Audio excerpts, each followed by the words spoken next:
Hello. I do have a starting soon screen, yes. It's simple, but it works. Hi, Aremla. Hi, Avery. Could you guys let me know how the audio is? I cut the starting soon screen from my YouTube VODs. Since I figured no one wants to sit around for like 3 minutes waiting for a video to start. There is indeed audio. Perfect. All good? Yay, alrighty. We're on the last one.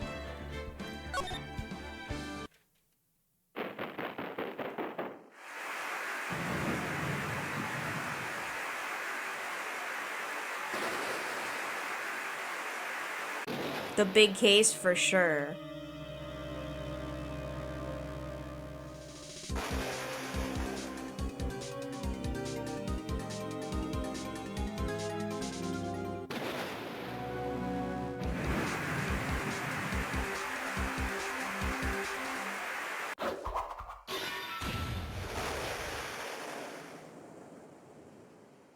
The last one she says is if this won't take 5 streams to finish. I hope not 5, that's a lot. Maybe 3.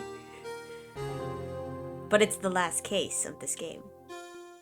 It's been 2 months since Maya left the office. 2 months without a single trial. I've had offers, but none I took. That is, until the day that girl showed up. February 22nd, 10:02 a.m., Wright & Co. Law Offices. Want to take a guess which scene I can't wait to see? Is it the video of the Blue Badger? My favorite? Why do I come here to the office every day? It's not like I want to work. There you are, finally! Where have you been?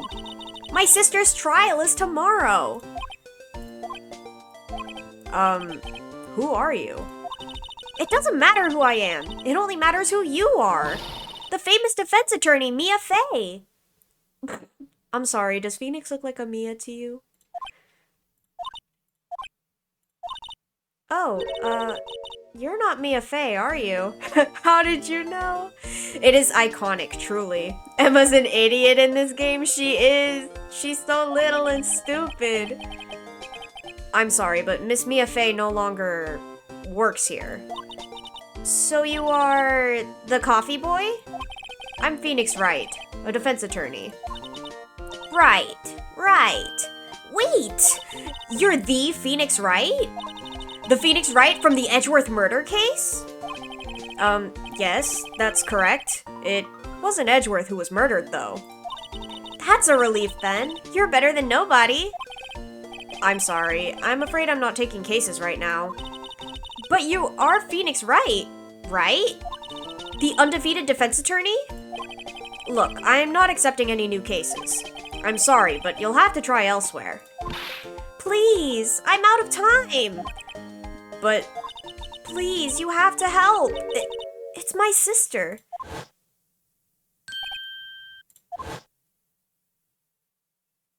Low-key, they have the same hair, it's true. Maya, could it be? This may be the only time the game ever references the fact Phoenix is undefeated. They're giving him his due honors, you know? Like, he deserves to be known as the undefeated defense attorney. Undefeated 100% win rate, Slaynick. Exactly. Okay, I'll hear you out. Really? Thank you so much. My name's Emma Sky. I'm a scientific investigator. Scientific investigator? Due honors is what you give wet grass in the morning? Maybe Phoenix is wet grass. You never know. Emma, was it? So you're a scientific investigator? Yes, that's right. Is something wrong? No, it's just you seem kind of, jumpy. Or maybe just young? Young? I'll be 16 years old this year. Oh, I see. Wait, only 16? I'm set to be formally assigned to forensics in 3 more years. My work is becoming quite well known. At my age, no less. So what exactly is your current position then? She looks way too old in this game. She does not look like a 15, 16-year-old, that's for sure. well, legally speaking, I guess you'd call me an 11th grader. There's no way she's 15. This is an 11th grader, guys. This is an 11th grader. I guess she has the school uniform under all this stuff, but like, sus. But I'm ready to do my job. At my age, no less. Great. Another future professional in training. So what's this about a case? You said the trial's tomorrow. My sister didn't do it. She wouldn't stab someone with a knife. She wouldn't. European question here. What on earth does 11th grade? Oh, 11th grade is like 2 years before you graduate and go into university. So it'd be like, we have 4 years of high school, but it'd be the second to last year of high school, since you guys might do it differently. So it's a murder case. I don't care if there's a witness who saw her do it. She didn't do it. I know she didn't do it. It's a scientific fact. We do it completely differently, yeah, I bet. And there's a witness. Just talk to her. You have to talk to her. Our system actually makes sense. I mean, it makes sense for you since you grew up with it, and this makes sense for me since I grew up with it, right? Right, I suppose I will. I promised her I'd bring Mia Fey, but that's interesting. How would she know Mia? So you want to be a scientific investigator when you grow up, then? Excuse me? I'm not a child, I'll have you know. Still, it's good to have a goal, albeit a very unusual one. I believe investigations should be done scientifically. Don't you? Yeah. Sure can't falter for a lack of enthusiasm. You literally are a child. You are a minor. There's no definition that doesn't make you a child. This is true. If this case is handled scientifically, I'm sure my sister's name will be cleared.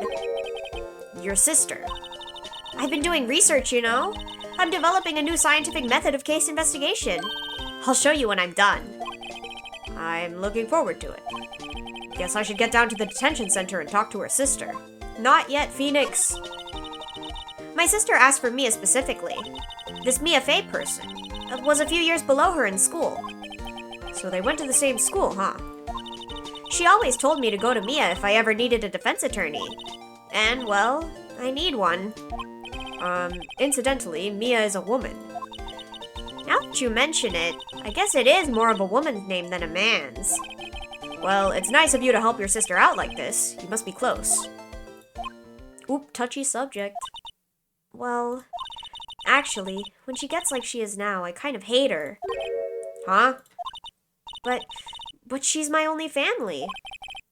Your only family? What about your parents? They died in a car accident when I was little. Don't worry, Emma. We always handle cases scientifically. We never do anything silly like rely on spiritual methods. I mean, what kind of weird lawyer would do that? At least they haven't given Phoenix a Magatama yet. That one's really like, oh, I see how this game is. Oh, I'm sorry. Alright, to the detention center. Didn't get the stream notif? Oh, it's okay. Welcome, Kimono. How are you doing? February 22nd, detention center, visitor's room. I wonder what's wrong with Emma. She got quiet all of a sudden as soon as we arrived. Because Maya being possessed by a ghost isn't spiritualism at all. No, not at all. You missed the big reveal. Pain. Guard. I thought I told you I didn't want visitors. Sorry, ma'am. It's just your sister. No excuses. Or did you not want a raise this year? Understood, ma'am. What was that all about? Hi, Lana.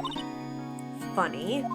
I seem to remember specifically telling you not to come here. Perhaps my memory is failing? Look, I didn't want to come here either, okay? But your trial's tomorrow and you still don't have a defense attorney. Brat. She is. Look at me, girl. Look at me. I'll be the one in court tomorrow. This has nothing to do with you, Emma. Isn't that right, Mr. Wright? Hey, how do you know me? Mia mentioned you. I've heard quite a bit. I'm sorry. What exactly is it that you do? My name is Lana Sky. I'm chief prosecutor for this district. You're a prosecutor? Why are all these prosecutors getting arrested? No wonder no one trusts the legal system around here. 2 sisters, one a lawyer. Could this be a coincidence? Emma, Lana, I mean, they're just like... Is something wrong, Mr. Wright? Speaketh. There's something you should know from the start. Which is? The suspect in this case has confessed to the crime. Huh? Wait, but the suspect is... Me. I did it. Well, Mr. Wright? Well, why don't you begin by telling me exactly what happened? The crime took place yesterday, February 21st at 5:15 p.m. That's quite specific. It was in the witness's deposition. A witness clearly saw me committing the crime. Chill, we get to go home early. Yippee! Not even a trial. That was a bit of bad luck, wasn't it? The crime took place in the underground parking lot at the prosecutor's office. The body was found in the trunk of my subordinate's car. The prosecutor's office, huh? In your subordinate's car trunk? Classy. I was arrested on the spot, caught red-handed as it were. Well, that's just great. So, who was the victim? An investigator with the police department. I suppose the correct term is detective. A detective? Death was due to a loss of blood. He was stabbed once in the stomach. By you? Death wasn't immediate, but the wound was fatal. Gumshoe, no! I would cry. I see. Allow me to repeat myself, Mr. Wright. The victim was a detective. You know what that means, don't you? Uh-oh. What, Mr. Wright? What does it mean? Well, it means... the police department will consider it a matter of pride to have me found guilty. They will use any means at their disposal to do so. This case gets worse and worse with everything I learn. Honestly, the best character development in this game isn't Edgeworth, it's Gumshoe. It's true! Gumshoe is such a good character. Goes from really unlikable to the best character. This is... honestly, yes. It's true. It's true. He's a bit of a brat, but then he's like, oh, son, puppy dog. So you're the chief prosecutor? That is correct. I'm responsible for overseeing every trial handled by prosecutors in this district. I make sure the prosecutors have what they need to do the job and manage every aspect. Those are my responsibilities in a nutshell. That's an awfully large nutshell. Still, I'm a little surprised. I would think you'd recognize the district's chief prosecutor, Mr. Wright. Huh? In fact, it seems impossible you wouldn't. Lana? What happened to your hand? Oh, this? I cut myself by accident when I stabbed him, that is. Huh? I'm not very good at being a criminal, I suppose. How am I supposed to defend this? Time to change the subject. Wait, she was in the class ahead of Mia, wasn't she? You were in school with Mia, correct? A few years above her? Ooh, she's the one providing all the prosecutors with false evidence? That is so true. She let Manfred get away with what he did. Emma told you that too, did she? Well, why not? I did drag him all the way here from his office. Although it seems he has very little in common with Mia. Hey! It was in law school. I was in my 3rd year, and she was auditing the class. Feeling a little sick, walked out in the rain, and then took a 3-hour nap with Tyrone, and then ate Japanese curry, and here we are. Oh no, I hope you feel better soon, Kimono. Take it easy. She was different than the other students. Different? She was strong. She'd do anything to become a defense attorney. Anything.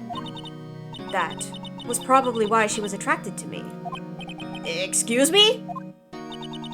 Intellectually attracted. Lana was top of her class in school. Of course, of course. I was the best there was. Well, okay. Bloated ego much? Oh. I'm doing pretty good in school too, by the way. Sounds a bit different when Emma says it. Well, Mr. Wright? Excuse me? As you can plainly see, I'm admitting my guilt. I think it's safe to say there's no way you can take this case. None. But Lana... Why? Why are you doing this to me? You never think of anyone but yourself. I know you didn't do it, Lana, I know. So, how can you say you did? If I lose you, I'll be all alone. I hate you, Lana. She just turns around again. Bro. Mr. Wright? Yes? I believe our discussion here is ended. The rest, I leave to you. As in, like, go investigate? Okay. You mean you're requesting my services as your defense? Don't lose any sleep over it. Your client has confessed after all. The case is over. Are you telling me to lose my win streak? Jerk. You hate Lana, that makes two of us. Right. I'll do what I can to get to the bottom of this. Lana has confessed to the crime, yes. But something doesn't fit. It's that look in Emma's eyes. There's something else going on here, and I'm going to find out what. I'm sorry, Mr. Wright. Huh? About what? My sister. She's not always like that, you know. I just never expected to be defending another prosecutor again. She's changed a lot. She used to be so gentle, always smiling. Everybody liked her. I see. Sorry, but I'm having trouble imagining that. What happened to her?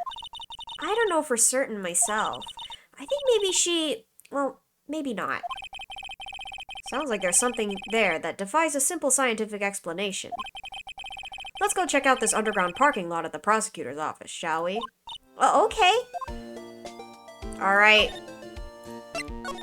Parking lot it is. That is some parking lot. February 22nd, prosecutor's office underground parking lot. So this is the lot where it all happened. Looks like they're still investigating. Funny that my first visit to the prosecutor's office should be like this.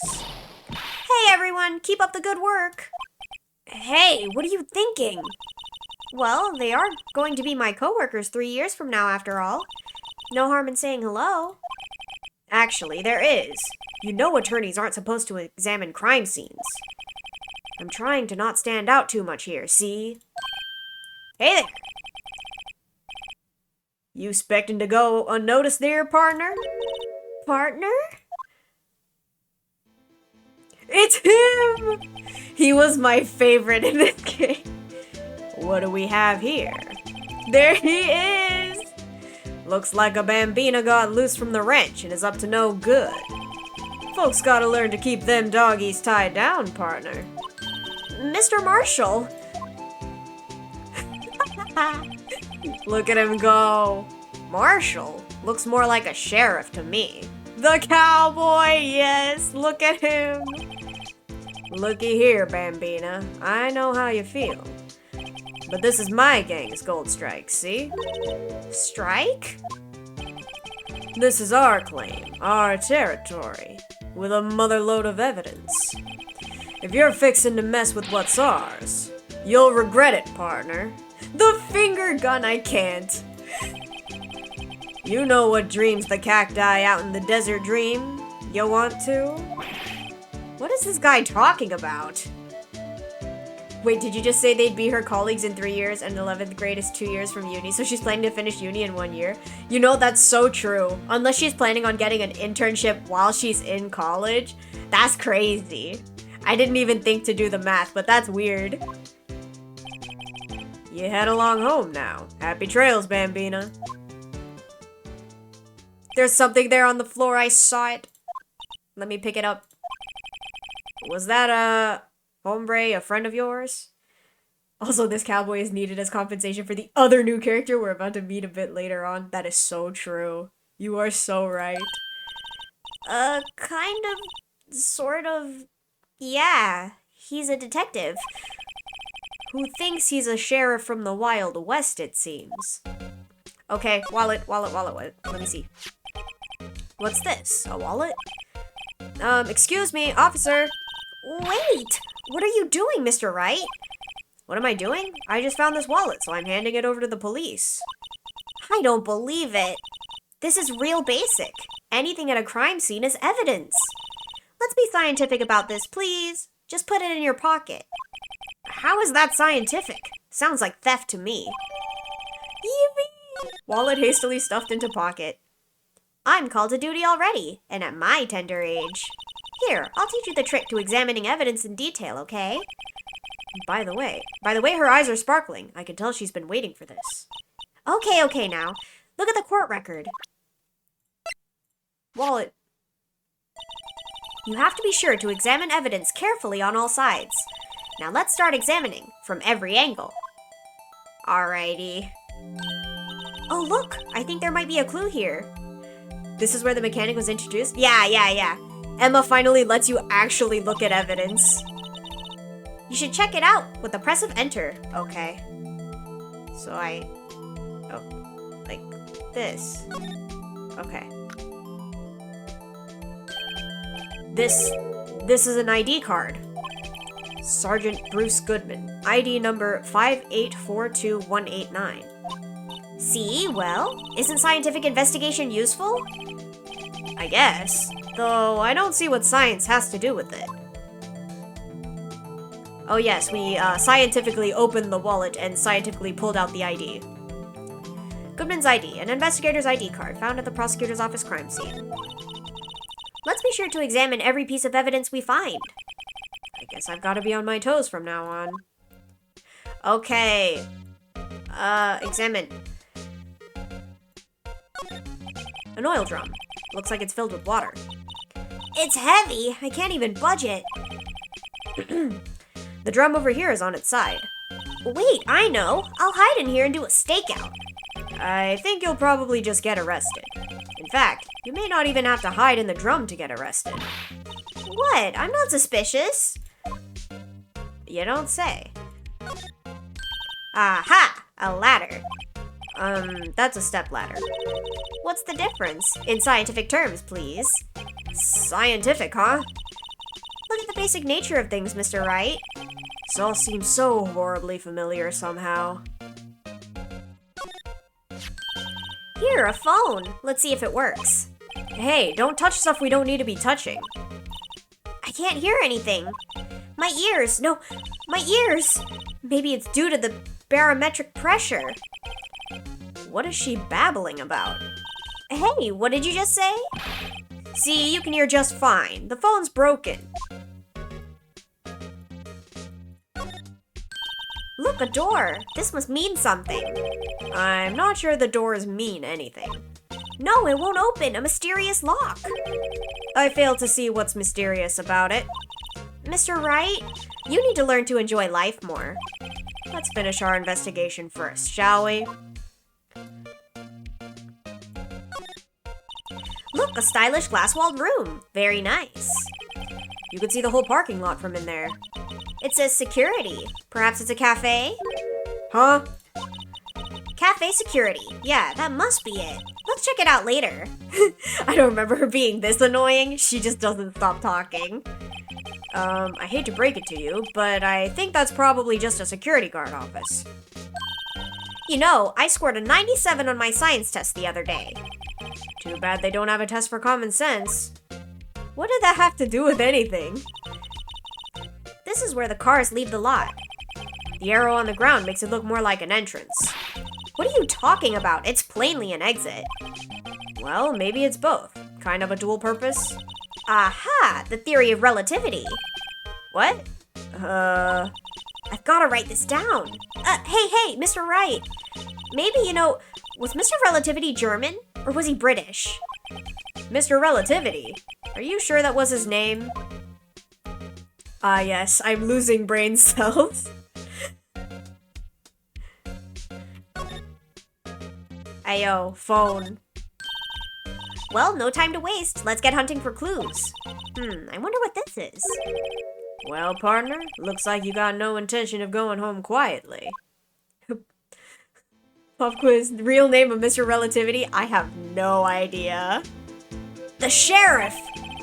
Like I said before, this here's our claim. You'd best be moseying along, unless you're fixing to bite the bullet. Gah, scary. Could you just tell us one thing? Who owns that car? the white... No, the tape. Well, this little filly's got a good nose on her.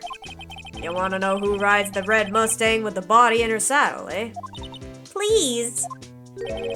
No problem, partner. About time for victuals anyway. Get yourself to the saloon up on the 12th floor of the prospector's office. Might just find you a cerveza you like. Prospector's office? Where does this guy think he is? And when, for that matter? I think they just mean Einstein. That is tragic. Note to self, look up Vittles, Saloon, and Cerveza. Maybe we should check out room 1202, the High Prosecutor's office. In any case, stay away from the car. You can look around here all you like, just keep your paws off our claim. Right. Great. Great. Maybe there are some clues around here, Mr. Wright. Let's check it out. Excuse me? Were you two all set? Us? There she is. What's this? She couldn't be. You're selling lunches? Here? This is a crime scene. And now the negative compensation for the cowboy, indeed. Here she is. Hello. Half and half, was it? Oh, thanks. And you, sir? Yes? Some crunchy goodness coming at you. Thanks. Interesting way of doing business. This area is off limits to anyone without clearance, especially passers-by. Or are you officers? No, but you don't exactly look like the type to have clearance. Well, that's hardly a way to greet someone. Even if my days as the cough-up queen are over. Cough-up? Huh? You know, I'm feeling kind of full. Maybe I'll pass on lunch. I'm quite connected to this case, you see. The images are burned into my eyes, you might say. Yes, all the sordid secrets. Secrets? Dear me, you are a slow one, aren't you? I'm referring to the murder, the stabbing of that detective. What? A witness clearly saw me committing the crime. Fun fact, in the original game, the devs decided to give her 15 original lunchbox sprites, but couldn't be bothered to give her custom music. The lunchboxes are obviously more important than she is. Oh, that's tragic. You mean you're the witness my sister was talking about? Please. Please, Cough-Up Queen, tell us what happened. The name is Angel Star. Don't you go forgetting it. Or before you know it, I'll have you whimpering at my heels. Yes, ma'am. Yipes, she means it. Correction 18? That's even more. That's crazy. Somehow I knew. Yesterday was a day of destiny. I knew something was going to happen. Just like I know that the daily special on Friday every week is salmon. Found someone who made a tier list of them so it shows all of them? Oh yes, I will check that later, thank you. Destiny? Was yesterday special for some reason? You're a defense attorney, right? You should know then. You should know the foul misdeeds of the evil ones who haunt this den of inequity. Evil ones? Prosecutors. They have no qualms at all about blackening the name of innocence. And yesterday they paid homage to the most evil one of all. They gave an award for King of Prosecutors. What a farce. So she's saying there was some sort of prosecutors' convention yesterday.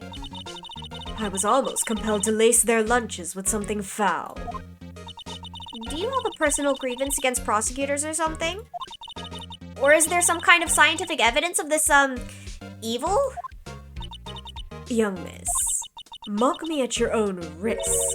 You'll soon find out why they call me the cough-up queen. Ew!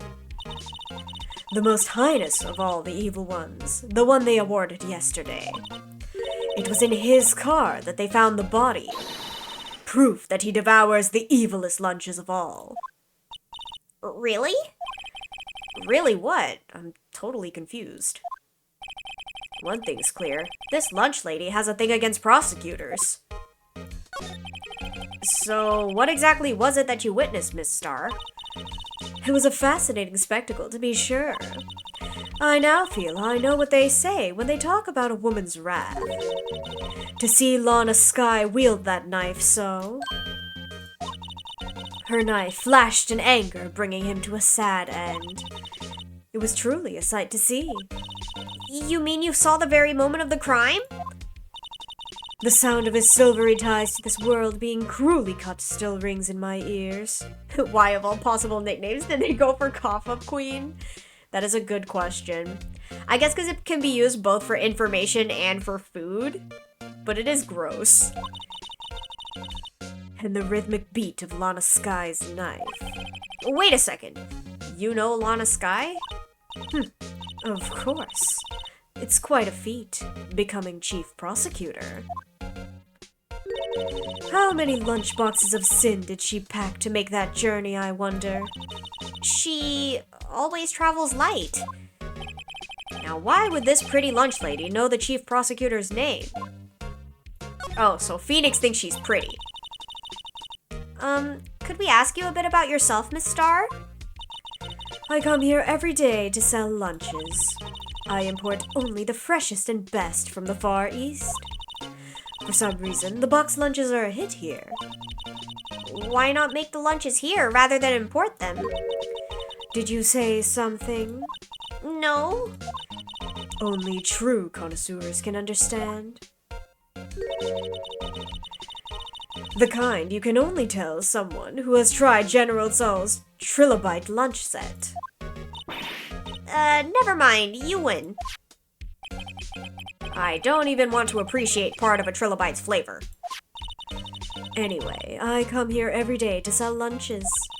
My boyfriend works in the security room here at the prosecutor's office. Your boyfriend? See the security room over there? The glass-walled booth? I sell my lunches and, since I'm here anyway, I drop in to see him. Since you're here anyway, I guess selling lunches is more important than romance.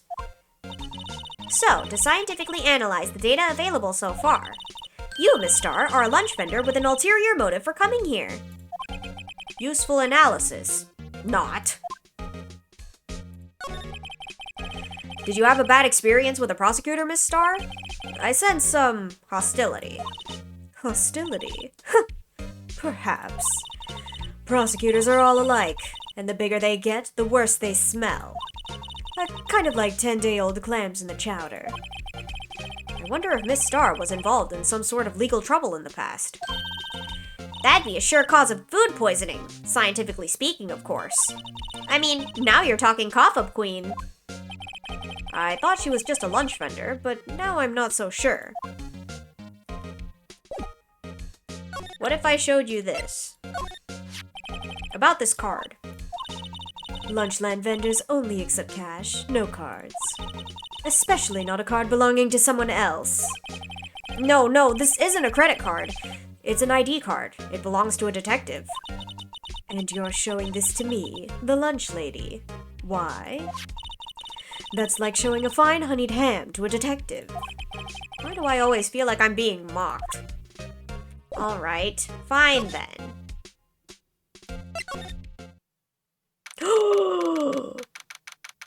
It's the Steel Samurai. February 22nd. High Prosecutor's Office, room 1202. This is the kind of room that just screams I could do the job. Quite a change from your office, really. Oh my gosh, wait, the vase of orchids has a cravat on it. It's so cute. Thanks. Look! There's a trophy or something here. A trophy? What, that shield? It takes real nerve to display stuff like this. Whoever's office this is, they must be a real stuck-up jerk. Phoenix Wright. You never tire of prying into other people's business, do you? That voice! It's the lad. Long time no see, Edgeworth. Huh? Mr. Edgeworth? You know him from somewhere? Of course! I'm his biggest fan! My sister introduced us once and... Right. Her sister's the chief prosecutor, after all. Well, what brings you here? I'll warn you, I've been known to be a real stuck-up jerk. No! No! It was just Mr. Wright here, Hey, don't blame me. We're just here to investigate a murder case. Murder? A body was found in this nasty bright red sports car in the parking lot. That would be my car. What of it? What? Your car? I'll say one thing, she certainly can scream. Poor Edgeworth. So, the body was found in your car? Go ahead, say it right. You think I did it, don't you? After you went through all that trouble to help me last year, no less. No, we don't think you did it. I mean, it was my sister who stabbed him. Wait, no, she didn't do that. I mean... I had to laugh so hard when I first read My Sister Killed Him. It was such amazing writing. I know, she was like, oh no, my hero's here. I gotta dump the blame on someone else. And the person she chose was her sister of all people. Wait, so you're the chief prosecutor's little sister then? Yes, sir. Emma Sky. It's nice to meet you again. Now that didn't sound forced at all. Ah, now I remember. You've really grown. I'll admit, it was a surprise for me too. Also, I love that the shirt on his wall is the actual shirt design they used in the flashback cases. I know, it's so good. To think that my own car would become the scene of a murder. More surprising still, I'm being forced to prove my superior's guilt. I can understand... Wait, what did you say? Lana Sky is the chief prosecutor, the top prosecutor in the district. She can't prosecute herself, so I'll be the prosecutor at the trial tomorrow. You? Mr. Edgeworth? To be honest, it's a bit of a miracle that I'm still here at all. What do you mean? Rumors. You've heard the rumors about me, haven't you? Miles Edgeworth. It's hard to remember a time when there weren't rumors about this guy. Forging evidence, arranging false testimony, illegal searches, you name it. Thanks to you. Oh. Why would anyone want to prosecute themselves? I mean, if you want to be found guilty, I guess. But yeah, I don't think it's possible. Defending yourself is a stretch, but I think prosecuting yourself is actually impossible. Thanks to you, my innocence was established in the trial at the end of last year. If you do a really bad job and the defense wins, then you're free to walk away. That's true. You could just throw. However, there are some who say that I'm the one responsible for the current incident. Sounds like a good plan. Yeah, that's why they don't allow it though. It's too easy. What? That's crazy. Some people need very little excuse to think ill of others. It's a fact of life, impossible to stop. But... some of them even go so far as to present me with toys like this. They think it's funny. Toys? The bronze shield? There's gotta be a story behind that one. Chief Prosecutor Scott. Yes, we first worked together on a case 2 years ago. It was my first big case. That's right, I remember. 2 years ago. I wasn't even a lawyer yet. Since then, I always felt that she was looking out for me. It appears I was mistaken. Mistaken? Why? I mean, I know she's not the warmest person, but I'm sure she felt some responsibility for you. Then why? Why did she stab someone in the trunk of my car? Not only that, she stabbed him with my knife. Why do you have a knife, Edgeworth? What? Mr. Edgeworth, your knife was the murder weapon? To be specific, it was the knife I keep in the toolbox in the trunk of my car. Edgeworth's knife, the murder weapon, usually in Edgeworth's toolbox. Traces of victim's blood, no prints. Edgeworth? What? Are you sure you didn't do it? Come on, can't he take a joke? You have a strange sense of humor, Mr. Wright. Well, sorry. Say, Edgeworth, I was wondering about this. Mr. Wright! Huh? What? Are you sure you should be showing that to Mr. Edgeworth? Oh, he'll take it for sure, won't he? I wish I could be on the same side as Mr. Edgeworth. But then my sister would be found guilty. If she sighs any deeper, I'm gonna start getting depressed. Fine, talk about the knife then. Oh, okay, he's not gonna talk.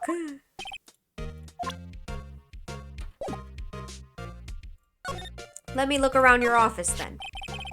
I've been wondering, what the heck is this? It has a big K on it. Prosecutors. Huh? What's that? It's the King of Prosecutors trophy. King of Prosecutors? It's a great honor. They send that shield to the best prosecutor each year. What, so? So that K, that's... K stands for king? Yeah, you got a problem with that?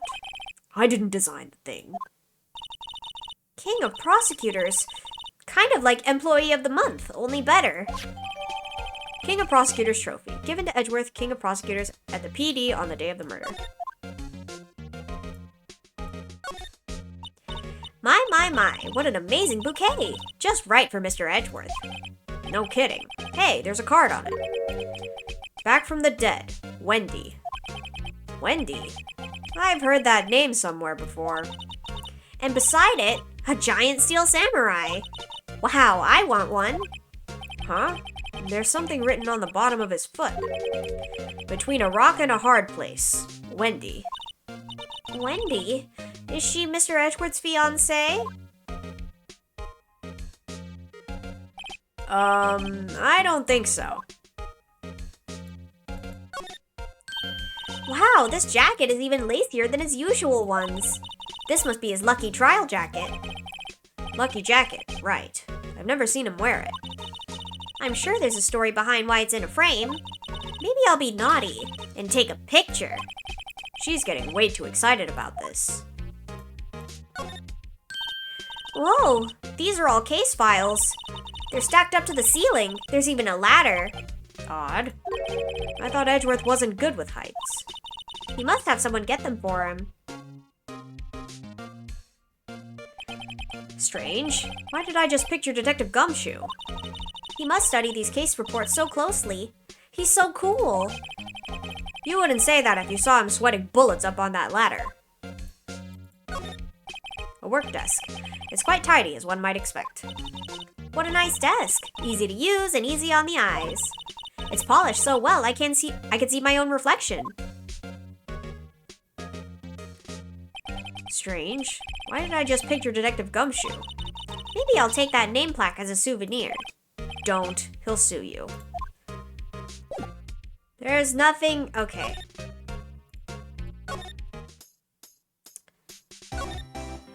Oh, wait. Can we show... Nope. Okay.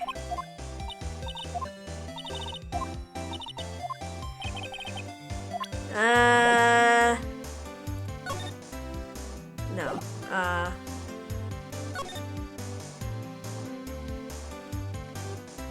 Wait.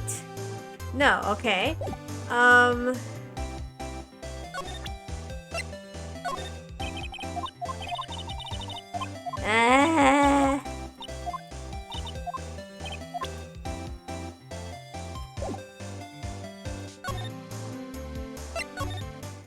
Alright, do I give you this? So basically, this says you were the best of the best last year, huh? We take that foolish grin elsewhere, right? I lost a day of work to receive that travesty. Huh? Why is that? I had to go to the police department to receive that broken shield. The police department? Yes, right next to the police station downtown. You've been there, haven't you? Where Detective Gumshoe works? Yeah. I was wondering something about your shield. Why is it broken? What does it matter? I've got more important things to worry about. Oh, right. He doesn't seem too concerned about his award, for better or for worse. Yesterday was a very busy day for the prosecutor's office. Maybe we should ask him more about yesterday. Aha! Could you tell me more about yesterday, the day of the murder? Yesterday was the annual cleaning day at the prosecutor's office. Cleaning day? Working with the police department, we sort and file all evidence for solved cases. We call it evidence transferal. Wiping your hands of old cases, in other words. Oh, and another thing.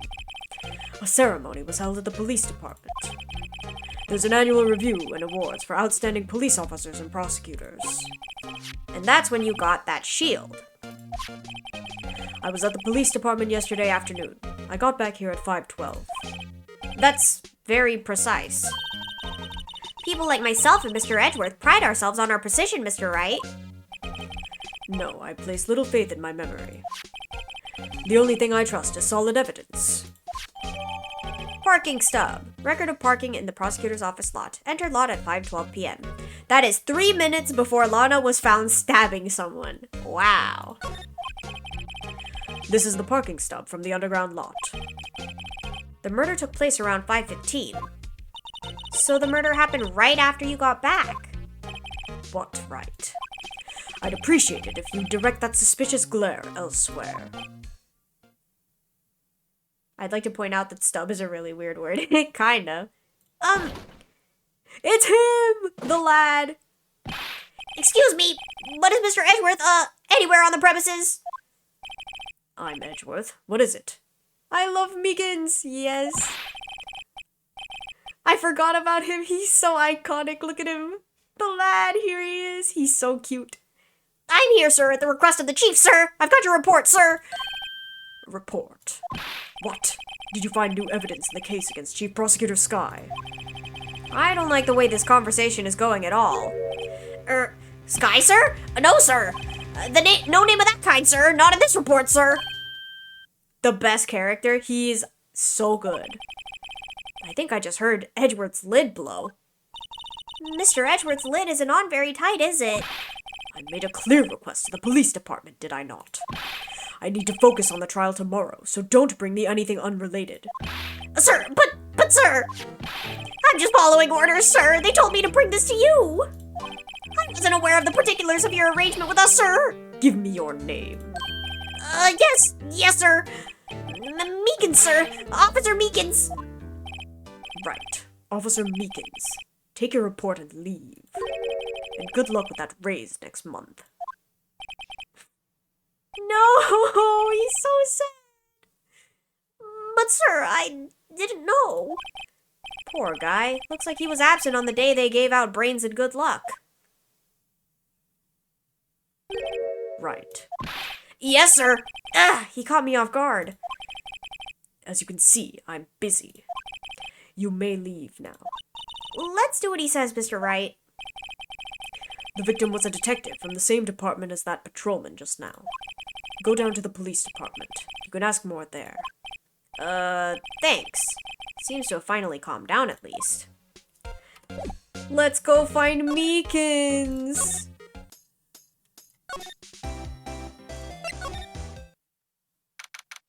Oh ho ho, I see a thing! February 22nd, police department entrance. Phew, we're finally here. Why would they put the police department so far away from the prosecutor's office? Beats me. That took almost 30 minutes by taxi, and traffic wasn't even that bad. The police department, huh? I've only ever been to the criminal affairs next door. Hold on. What is that?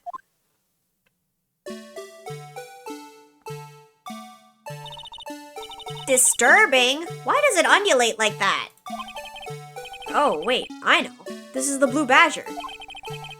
They're trying to make him the police mascot. Wow, Mr. Wright, you sure know a lot about the police. Still, he does seem familiar somehow. Forget the Blue Badger. Who's that next to him? Someone appears to be dancing with the Blue Badger. Uh-oh, he noticed me. He sure is running over here fast. Hey, pal, what are you doing here? That's my line, Detective Gumshoe. Specifically, why were you dancing over there? What? Well, at least he doesn't seem to be busy. This is our chance to get information. Hey, I'll have you know I'm a very busy man, pal. I'll give you one word of advice, pal. You better not agree to defend the suspect in this case. Why not? Huh? Well, it's just that the chief prosecutor has confessed to the crime. She says she summoned the detective to the prosecutor's office and she killed him. But what if she's not telling the truth? Yes, well, no, come on, pal. There's plenty of evidence against her. But what if the evidence was faked? Hey, pal, can I speak to you for a second? Huh? Me? Why is this little girl so peeved at me? She's a relative of the suspect. She's Lana Sky's sister. Whoa, the chief prosecutor's little sister? Just please investigate this case carefully, okay? Scientifically. Yes, sir! Oh, by the way, you might want to keep your voices down. You don't want to be overheard using words like faked. Huh? It's a sensitive issue with us these days. So, what are you doing here, Detective Gumshoe? Me? Oh, well, nothing, really. They kicked me out of criminal affairs. Detective Gumshoe, what did you do this time? What do you mean this time? Then what happened? I know things are busy right now. I mean, with my sister's case and all. It's true. We've never had a chief prosecutor murder anyone before. Only the highest ranked people are being led into criminal affairs now. The lowest ranking guy in there is our chief of detectives. They're not letting any of us rank and file detectives in at all. None of you? I know this is an important trial, but isn't that a little odd? So anyway, I thought I'd spend the day getting the Badger dance down pat. Isn't there anything else you could be doing? The chief of police himself is directing this investigation, pal. And Officer Marshall was assigned to the underground parking lot. Officer Marshall? Now that I think about it, Emma did seem to know that Marshall guy. A patrolman in charge of a crime scene. It's unheard of, pal! Ooh, a patrolman? Detective Gumshoe, what can you tell me about this? Huh? Hey, pal, this is a detective's ID card. You can't just keep that, you have to turn it into the police. It's people like you that get me in so much trouble all the time. Do I notice something in the background there? Which part? Meaning Detective Gumshoe must drop his card a lot. Let's see. Bruce Goodman. Goodman? Sounds familiar. Nah, my mistake. The thing with the yellow bulb? Oh, yes. The Blue Badger? Whoa, now I remember! Bruce Goodman! He's the victim! That's what I thought. Can you tell us more, Detective Gumshoe? How did you forget it? No, we were looking at it earlier. It was dancing.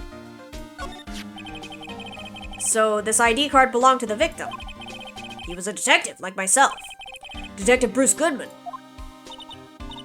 Oh, no, not me. Oh, gosh.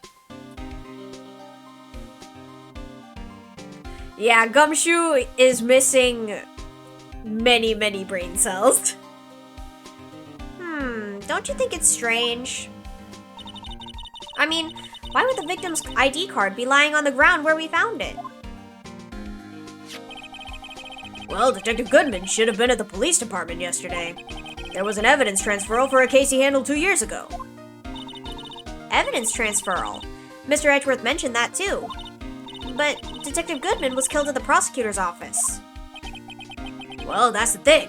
It's hard to say this, but word is the chief prosecutor Sky called him out there to the parking lot. And Lana's confessing as much. Knife. Found in Mr. Edgeworth's car, stabbed with Mr. Edgeworth's knife, huh? What would drive Chief Prosecutor Sky to do such a thing? Wait, I mean, sure, of course, someone else really did it. Someone who must have a grudge against Mr. Edgeworth. The car and the knife do seem a little too well organized to be a coincidence. Poor Mr. Edgeworth. What could have happened? We have to find out a little more about what's going on with Edgeworth.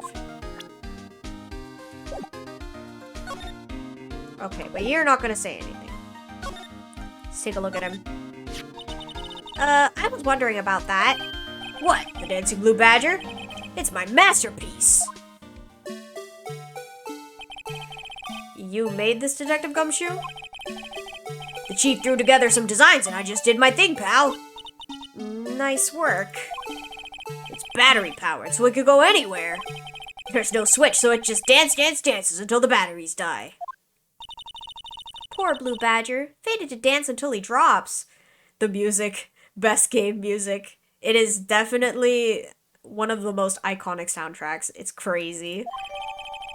There he is.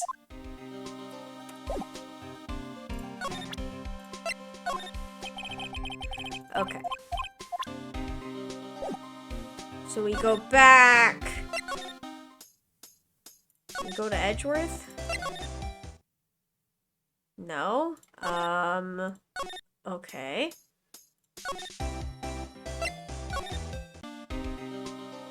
Can I go inside? The detectives in there look pretty busy.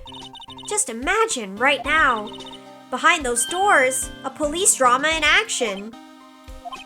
Somehow the thought fails to excite me. Look, that patrolman is saluting the other guy. He must be a detective. And then I said, hey, you do that, your soup will get cold, buddy. That's hilarious, sir. I laughed so hard I cried. I guess he wasn't saluting. He was wiping tears from his eyes. They make a good pair. Arguably better than Prosecutor Gavin's music? That's kinda crazy.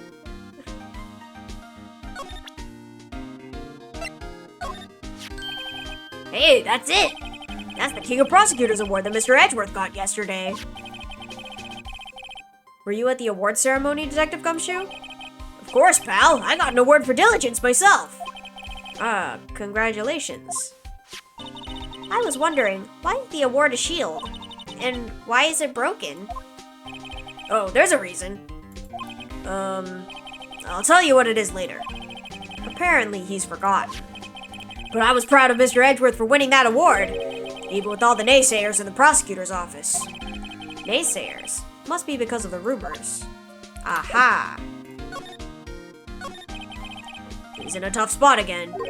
Again?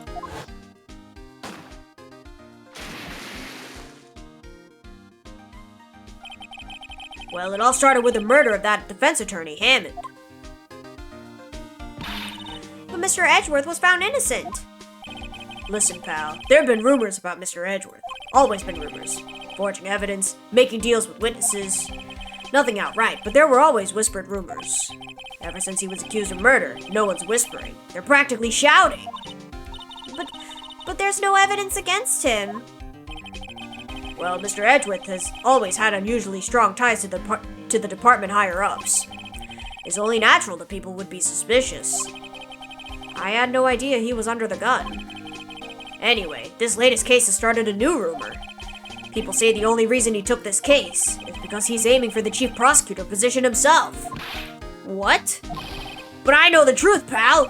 Nobody wants to be the one who has to prosecute the chief prosecutor.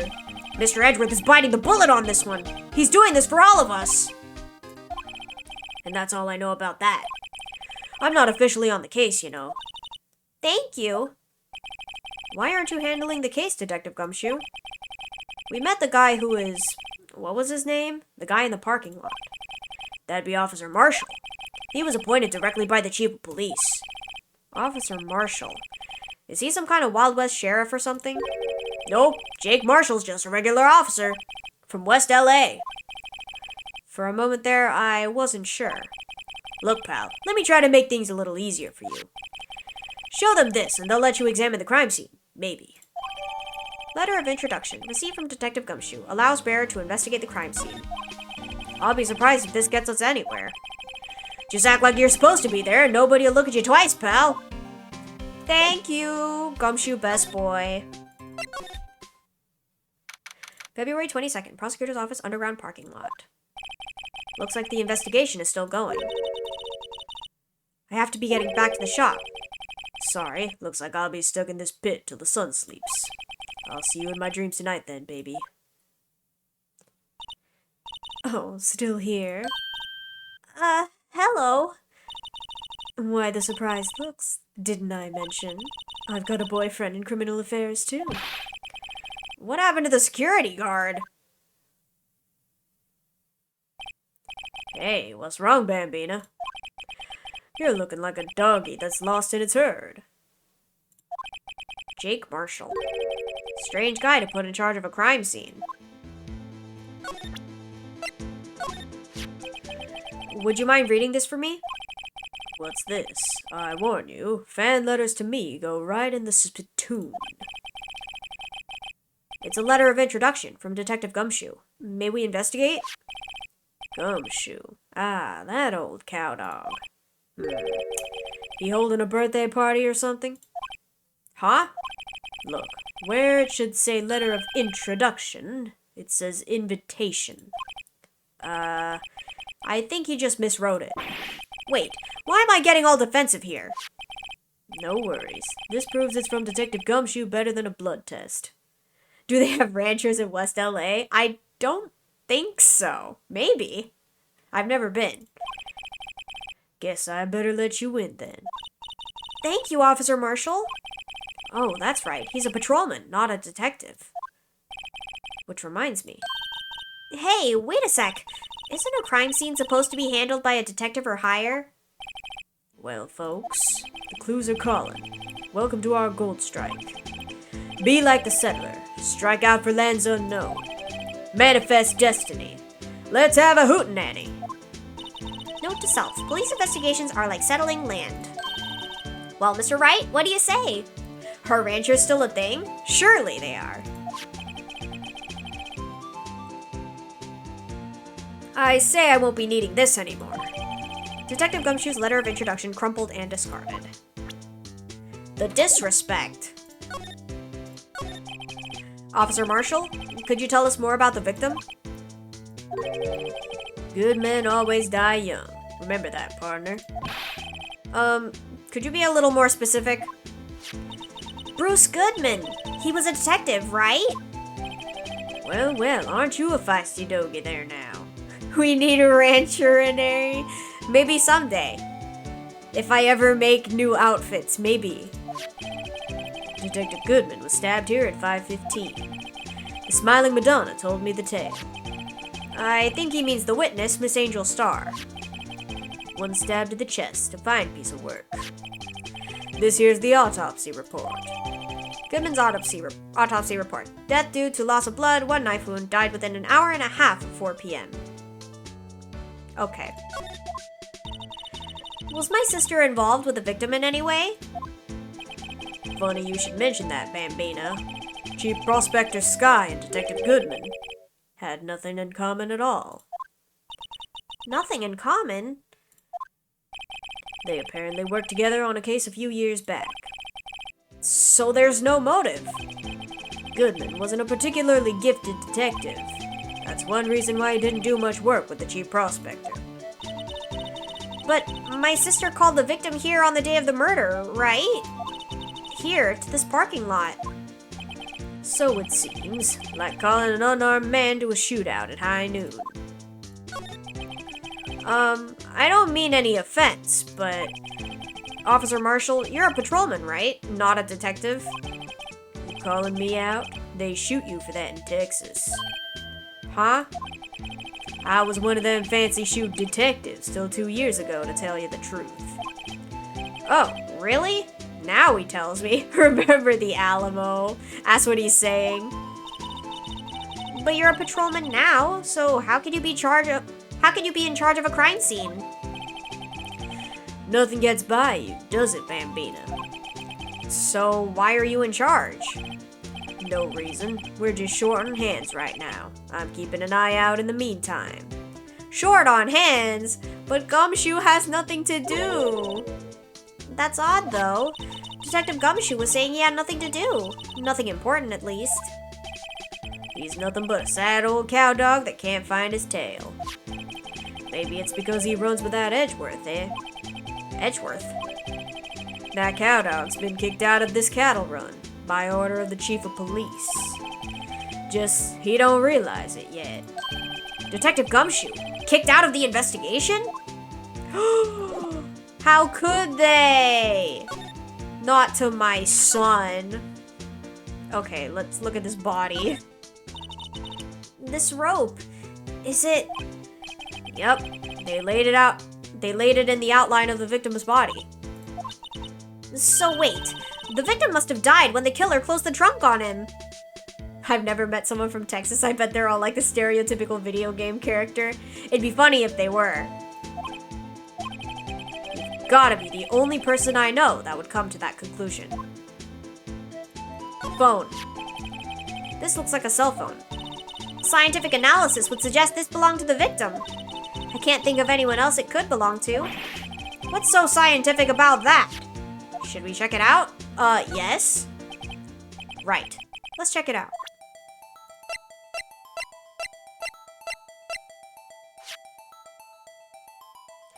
Let me see. Can I turn it on?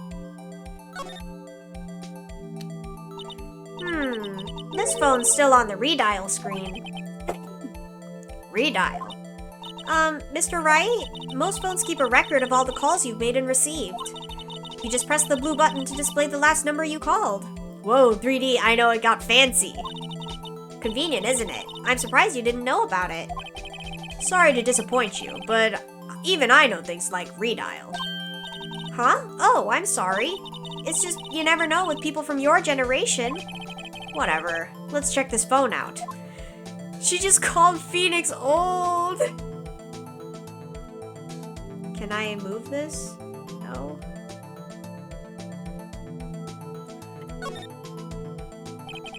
Now, to see who the owner of this phone called last. Note to self, a defense attorney doesn't think first. He just pushes the button. Phoenix is a boomer now. No.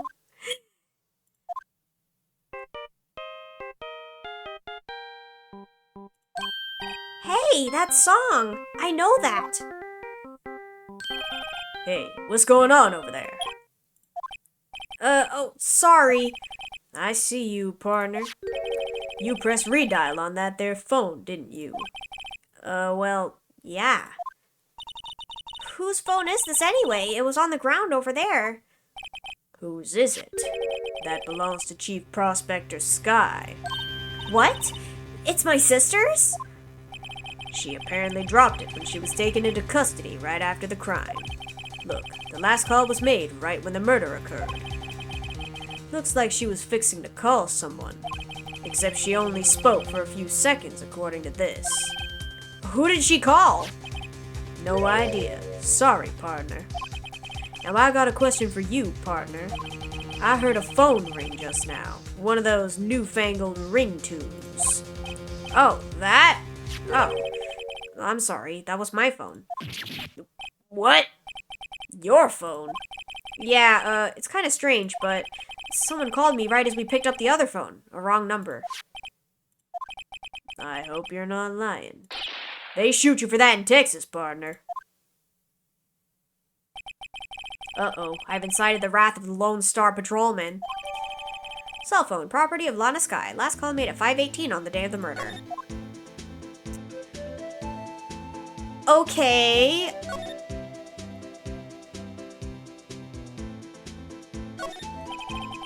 This appears to be the car where the body was found. It looks like the lock on the trunk is busted. The crime took place at the underground parking lot at the prosecutor's office. The body was found in the trunk of my subordinate's car. Did she try to call Phoenix? I think it was Emma's phone. But Phoenix is covering for her. Quite a luxury car. It just screams I have money to burn. Yeah, prosecutors get the big bucks.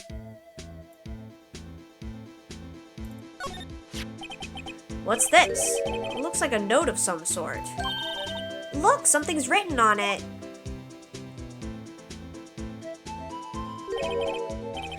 You're right, let's see. 67S 12-2. There's a name printed on the paper above that.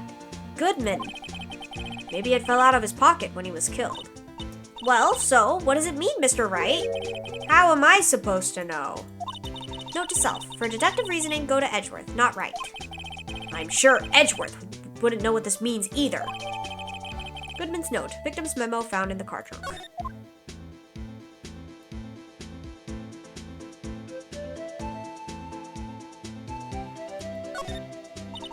A block. This area is reserved for prosecutors. Defense attorneys are regulated to B block. I dream of the day when I'll be able to park my car here.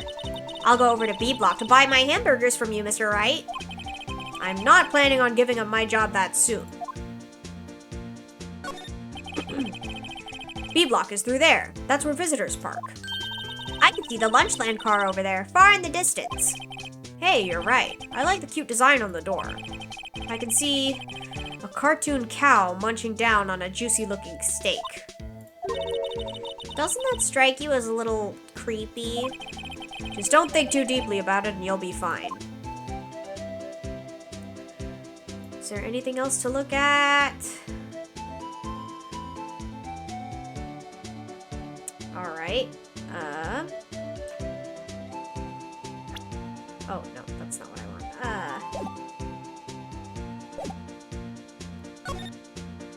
Ha. So there's no connection between Detective Goodman and my sister. That's correct, but there's a gold mine of evidence against her. And the prospector tomorrow's none other than Edgeworth himself. I'm afraid your sister's fate is decided, Bambina. Many condolences. Officer Marshall!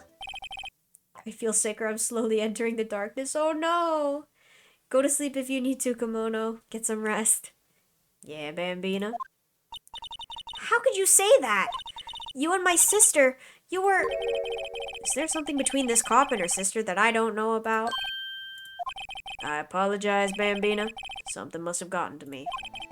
Maybe it's that dry wind that's a-blowing through the prospector's office. Dry wind or ill will. Someone's up to something here. But who? Suspicions about Mr. Edgeworth have been flying around for nearly 2 years now. Forged evidence and arranging testimonies, you mean? He was unbeatable because he did whatever it took to win. Unbeatable, that is, until he met you. But rumors are just rumors, aren't they? These are prosecutors we're talking about. Evidence is everything to them. But if you follow the rumors about Edgeworth to their source, you find one person. But they're off limits. Untouchable, you might say. One person? Who? Hate to say this, but it's your sister, Bambina. Chief Prospector Lana Skye. What? My sister? Edgeworth couldn't rustle all those cattle by himself. Some people load their guns with bullets. Some people load them with deals. What? You're saying Edgeworth was making deals to win trials? Where there's gunshots, there's bound to be bullets. That's what the old-timers say. There's a big old secret hidden around here somewhere. Everyone knows it. Is that why Detective Gumshoe was taken off the case? Did they target him because he was closest to Edgeworth? So, well, how are we doing, Mr. Wright? I guess we've got some clues. We have an autopsy report, a note from the victim, and a cell phone. So, you think we'll be okay? Well, the only thing that's still bothering me is that Lana is confessing to the crime. She says she did it. No problem. I can guarantee that she's not the criminal. Oh, by the way, Emma. Yes? I know that song your phone plays when it rings. What? It's the Steel Samurai theme song, isn't it? That popular TV show for kids. The phone that rang earlier wasn't mine. It was yours. At 5:18, just after the murder took place. Your sister called you, didn't she, Emma? I'm sorry. Can you tell me what you talked about? She hung up right away. I see. Oh ho ho! A detective is murdered, and the suspect is the top prosecutor in the district. I've got a bad feeling about this. Like, maybe I still don't know everything that went on here.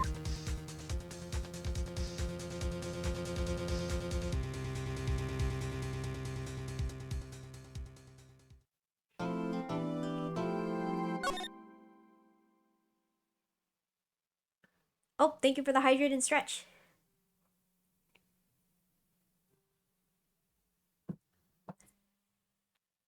Ugh. Ugh.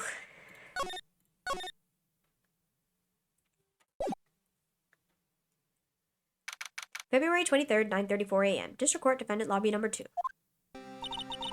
How did the investigation go yesterday, Mr. Wright? Frankly, there are still a lot of gray areas. Or rather, the whole thing is one big gray area. Don't worry about me, no matter what the outcome. I'm ready to accept my fate. I believe in you, sis. Mr. Wright, let me offer you a word of advice. Yes? A defense attorney should never believe their client. Ayo!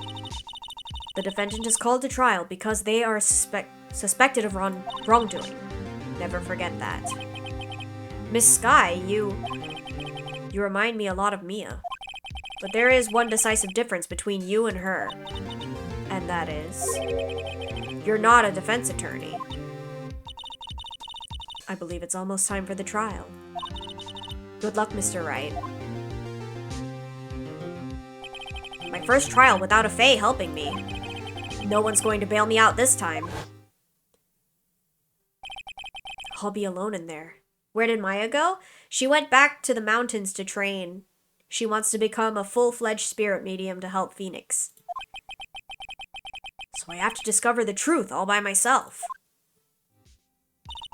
Let's do it, Mr. Wright. I'll be with you the whole way. Yeah, we've got Emma to bail us out, surely. February 23rd, 10 a.m. District Court, Courtroom Number 9. Court is now in session for the trial of Miss Lana Sky. The defense is ready, Your Honor. The prosecution has been ready for a while, Your Honor. Edgeworth. It's been 2 months, but I haven't been in a courtroom since his trial. Oh dang, is Emma a new hire? Kind of. She kind of showed up at the office and was like, hey, guess what? My sister's on trial, go help her.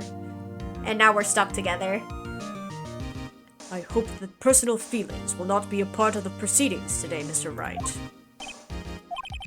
I will choose the path I think is right, regardless of what those around me might say. The judgment to be made here is in our hands, not those of anyone else. Very well, Mr. Edgeworth. Your opening statement, please. Chief Prosecutor Lana Sky has committed an unpardonable crime. Not only this, but she was rash enough to commit it in the prosecutor's office lot. Wow, he's much more forceful in person. I suddenly feel like confessing to everything. However, she shall now pay for her rashness with her life. There was a witness to her crime. A professional witness. Well then, call your first witness, Mr. Edgeworth. The prosecution calls its first witness, Miss Angel Starr, to the stand. The cough-up queen.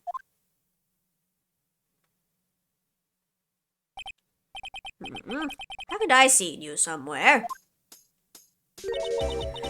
You ordered the caviar lunch, right? Oh, caviar! I've never eaten caviar before. The judge is really wolfing it down. Ah, and for you, I have a fiesta bowl. Thanks. She's pretty? Oh, just wait. Will the witness state her name and profession? Ah, and you, sir. Did you order the fingerprint lunchbox? It is too early for lunch. Your name and profession, please. Well, Your Honor, how does it taste? So this is why everyone raves about caviar. It's so tasty it hurts. I always thought caviar would taste like pickled tapioca. What the heck does pickled tapioca taste like? Name, profession, now. Me. The name is Angel Star. Don't go forgetting it. I find myself running Lunchland these days. Is that what you wanted me to say, Mr. Edgeworth? It tastes like caviar, duh. True. She has an onigiri hat. Yes, she is the lunch lady. Very well, witness. Please describe the incident to us. The prosecution will wait. I am not finished eating. Hurry it up. Very well, Mr. Edgeworth. As you know, we usually call up on the police to provide a description of the crime. Your Honor, as Mr. Edgeworth has said to the court, I am a professional. What exactly does that mean? Until 2 years ago, Miss Angel Starr was a special investigator with the police. She was a first-rate homicide detective. What? Miss Starr was a detective? Aha! I know who you are. Cough up. Cough up Queen Angel Star, Your Honor. Long time no see. Very well. You may continue with that description, Miss Starr. Just who is this lady? If I might have the court's attention over here. The parking lot at the prosecutor's office is divided into 2 blocks. A block is for the prosecutor office personnel. B block is for visitors and clients. A chain divider separates the 2 blocks. I suppose that's to keep visitors from taking up prosecutor's spaces, yes? The crime took place by a car in the back of A block in the car's trunk. The killer stabbed the victim with this knife and went to drive the body out. Unfortunately for her, there was a witness and an arrest was made on the spot. And who was this valiant witness? Why, it was me, Your Honor. Oh, the floor plans, let's go. Witness, did you see the very moment of the crime? Of course, Your Honor. Immediately after that, I apprehended the chief prosecutor. It seems rather cut and dry, doesn't it? Well, Mr. Wright, I can't agree on principle, Your Honor. It seems that some poor losers are unwilling to accept the truth, Your Honor. Shall I proceed to crush what little hope they have remaining? If you can, then give them your worst, Miss Starr. Wait, are they talking about me? Oh, Phoenix.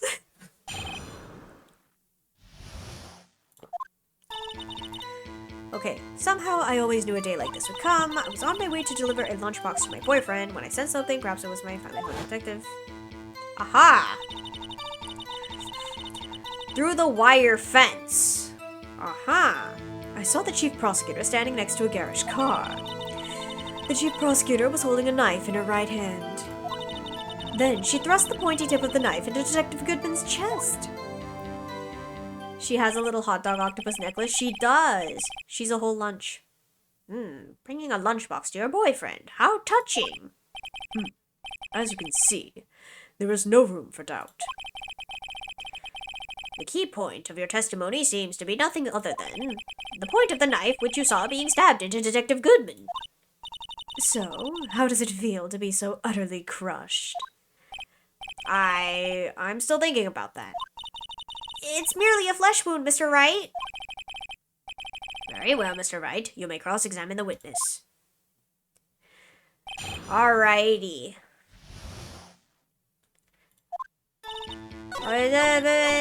Through the wire fence. I saw him standing next to a car. Okay.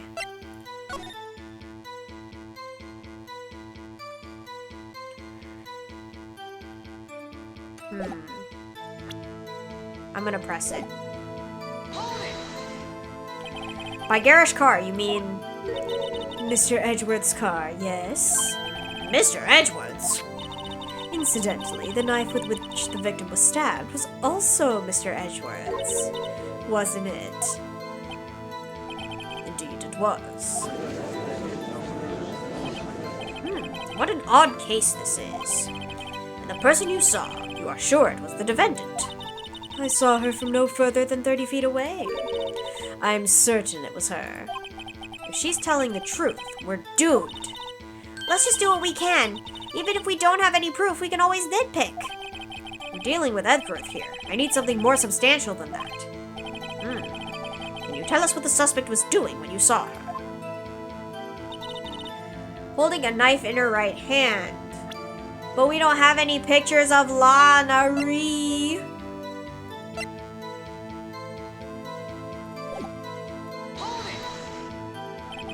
Tell me more about this knife that the suspect was carrying.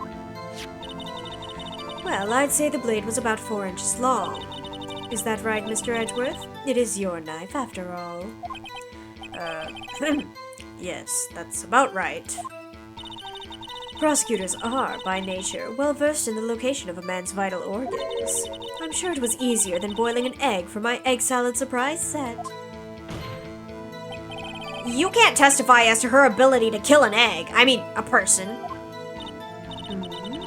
Perhaps a chicken salad set would have been a better metaphor. So the defendant was holding a knife. What then?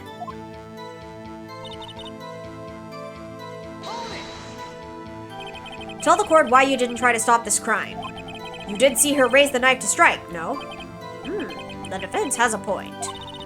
Unfortunately, by the time I realized what was going on, it was already too late. Too late? Yes. The next moment, the chief prosecutor brought down the murder weapon. I see. It's only a flesh wound, Mr. Wright. We can make it. You said that before. Anything else? Scientifically speaking, Miss Starr's testimony is flawless. Sounds pretty fatal to me. What do we do? Is this it? Is my sister guilty? Let's just keep our heads cool and press the witness a bit, shall we? For some reason, having her panicking next to me makes me calmer. Don't smile like that!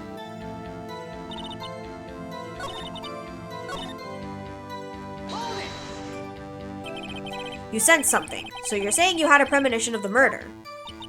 It felt like, how would you say? Oh yes. It was like the feeling you get when you view a pumpkin chock full of seeds. I have no idea what that means. Speaking of a detective's intuition, wasn't the victim, Mr. Bruce Goodman, also a detective? Yes, well, he was like a young cheese. A young cheese? A pale white cheese, not yet tangy with experience on the streets. A greenhorn. Then I must be hard-yellowed and sharp as a tack. Yeah, with the odor of an old cheese to match. In any case, there in the lot, I felt something stirring in the back of my mind.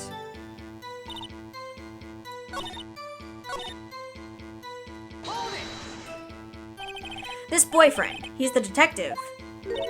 Not that boyfriend, the security guard. That boyfriend? You have several?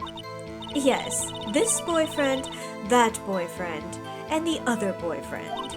Care to join? The yet another boyfriend position is still open for applicants. I'll stick with the lunches, thanks. Note to self, the judge had to think before replying.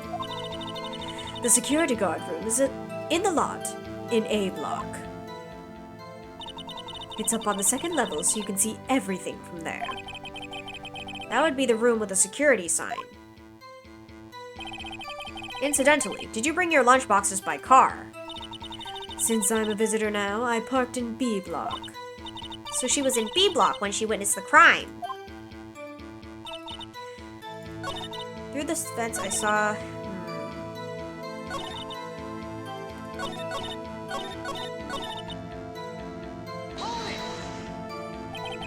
How did you know? I respect the prosecutor's basic abhorrence of crime, yet their methods are ugly and twisted. Twisted methods will always lead to tragedy. The lunch lady's uninformed opinion is duly noted. Given that they are used to erasing inconvenient evidence at their whim. killing off a detective that they knew too much is merely an extension of that. Miss Starr, do you have something personal against prosecutors? I felt that I had found my dream job when I became an investigator. And if I hadn't been laid off by those prosecutors over there, I'd still be one. Laid off? She was fired. To me, prosecutors are nothing more than worms. That said, I am a pro, as you know. My testimony is unbiased and flawless. Very well, you may continue, Miss Starr.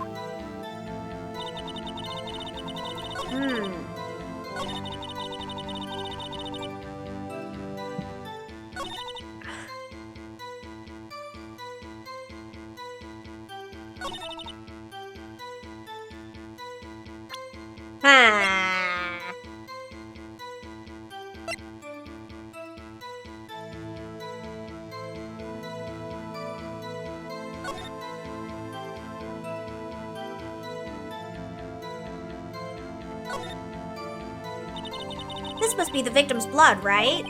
Either that or Edgeworth cut himself peeling an apple. What's Edgeworth doing with a knife like this anyway? Hey, maybe he spends his weekends roughing it in the wild. Edgeworth? In the wild? I think my fruit peeling theory is more likely. Are you kidding? I always pictured him as an outdoorsman. Now there's a scary thought.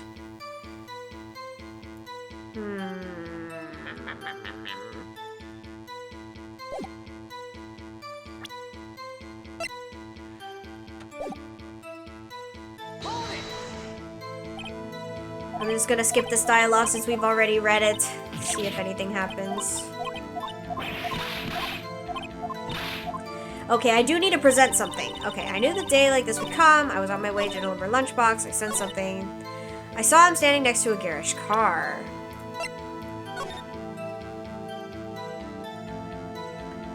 What evidence do I have? I've got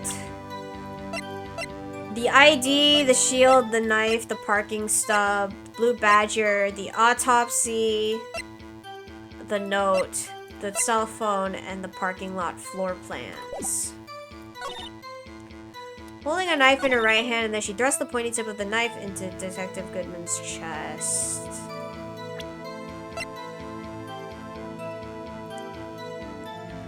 This is like loss of blood. And that's not a lot. Show the parking lot map again.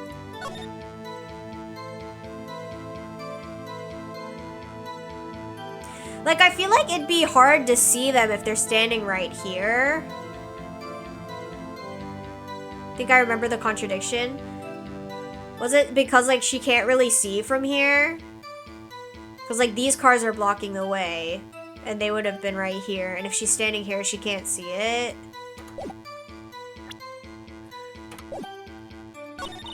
Ah! I know you're... Oh, you can't see my mouse. My bad. Okay. I'll just try it.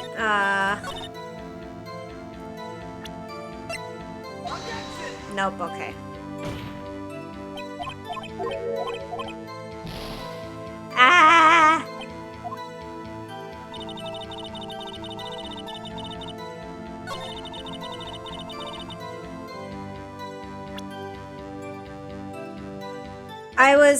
So, like, they would have to be standing right behind Edgeworth's car, and if Angel was standing in the parking lot on the B side, there are cars blocking her, like, sight. Is it the lack of fingerprints? I mean, we could try, that's true.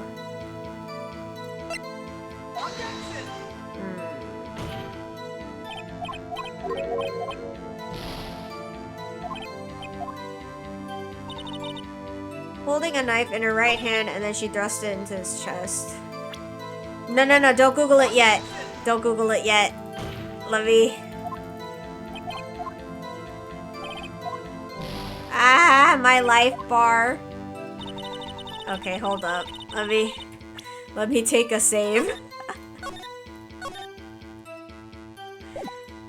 Oh, no. Okay. She throws the pointy tip of the knife into Goodman's chest.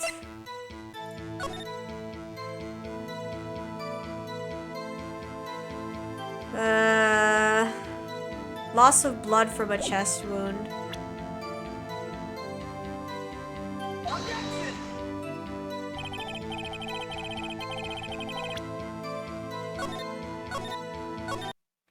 Ree.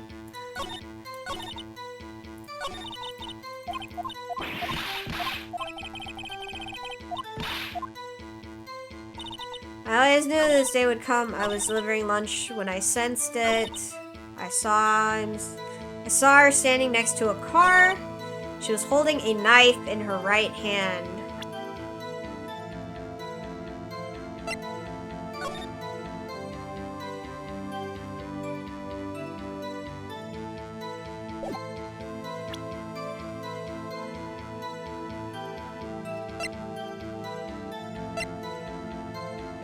You Googled it?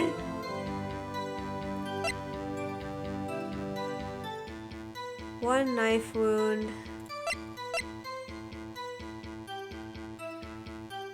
Oh, you need to press it in a specific order? Oh, lovely.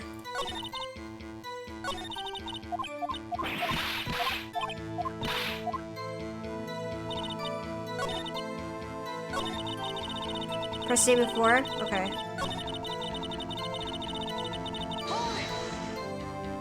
By garage car, you mean Edgeworth's knife.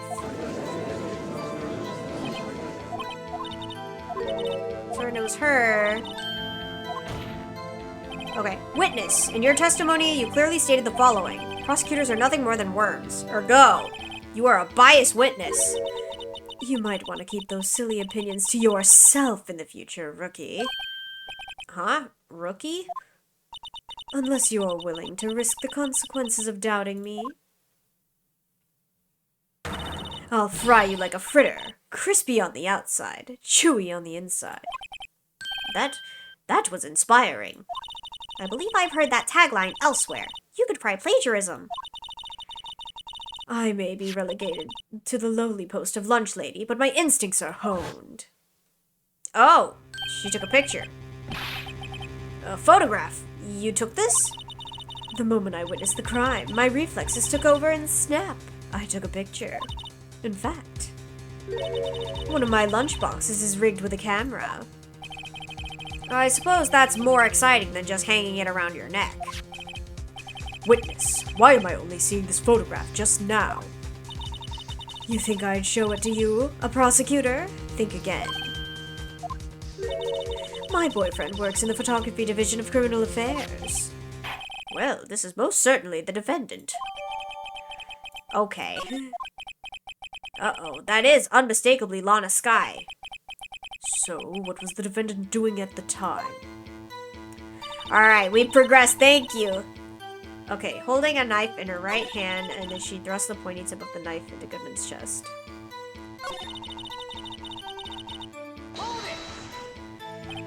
Tell me more about this knife that the suspect was carrying. Well, I'd say the blade was about 4 inches long. Aha. You can't do the blah. You've done it.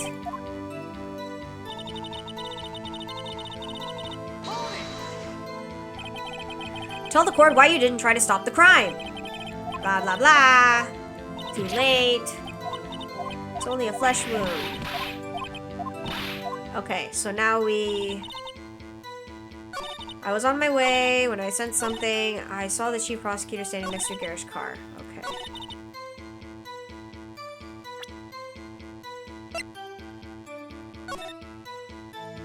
I see no knife. No knives. And what is...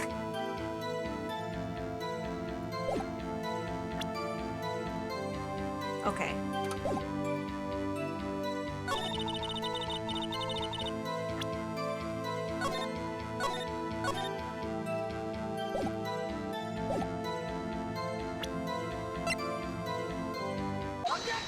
Hehe.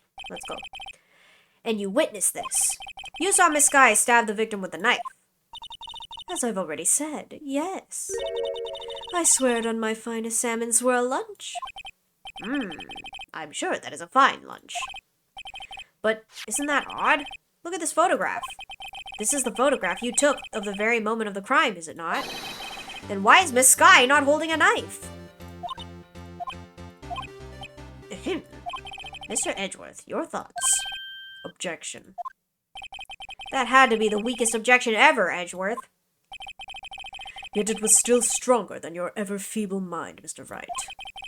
What do you mean, Mr. Edgeworth?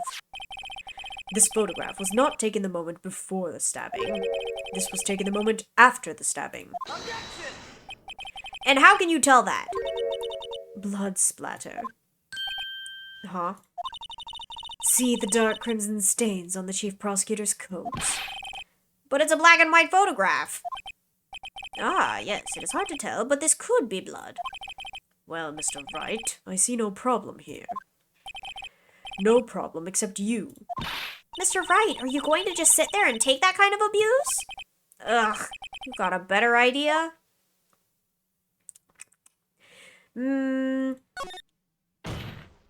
It could also be hot chocolate. Exactly. We don't know what it is. Wait, that contradicts what the witness said in her testimony. Namely, that she took the picture the moment she witnessed the crime. Well, it seems I was slightly unclear. My apologies. That's it? If you run out of lunch, you order seconds. Problem solved. If you don't like it, try ordering the jumbo-sized lunch from the get-go. Good advice. I'm not sure I understood it, but good advice. I didn't have time to stop her. Prosecutor Skye was cold, calculating, like a robot. She killed without pain or remorse. It was a premeditated murder. Premeditated? How do you know? Look at the chief prosecutor's hands in the photograph. Well, are those gloves? Surgical gloves made of thin rubber, most likely. Why would she have those on? How can you tell? If it was not premeditated, she would not be wearing those gloves.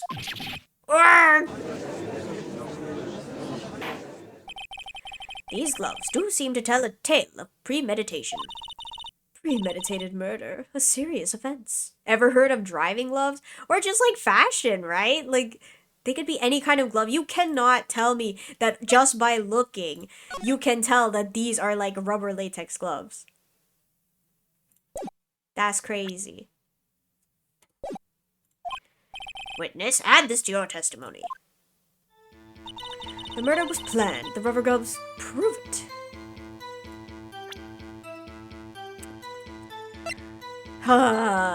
No prints. That adds up.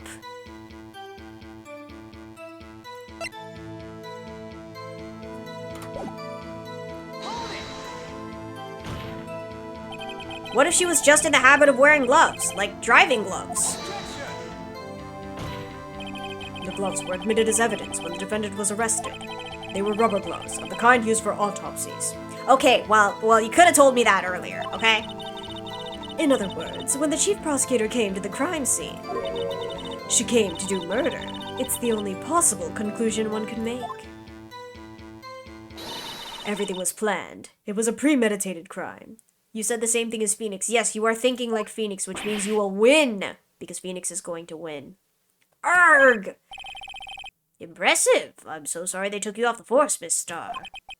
This is bad. She's got them thinking it was all planned. If she could prove this claim, the trial's already over. I've got to think of a way to show that this wasn't premeditated. It's only a flesh wound. Okay. The murder was planned. The rubber gloves prove it. Okay.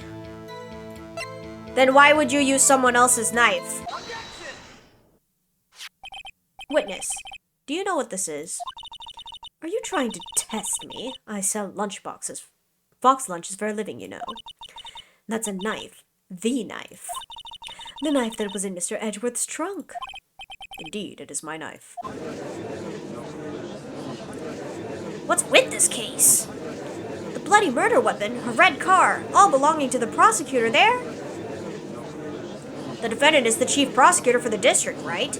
Mommy, are prosecutors bad people? The defense has a request. We ask that the witness provide an accurate testimony. What's that, rookie? In your testimony, you stated that Lana Skye planned this murder, and that's why she was wearing those special gloves. Seems like a natural conclusion to me. The gloves do indicate planning. However, why would she not also prepare the most important thing? The murder weapon. Oh, This knife just happened to be in the trunk of the car.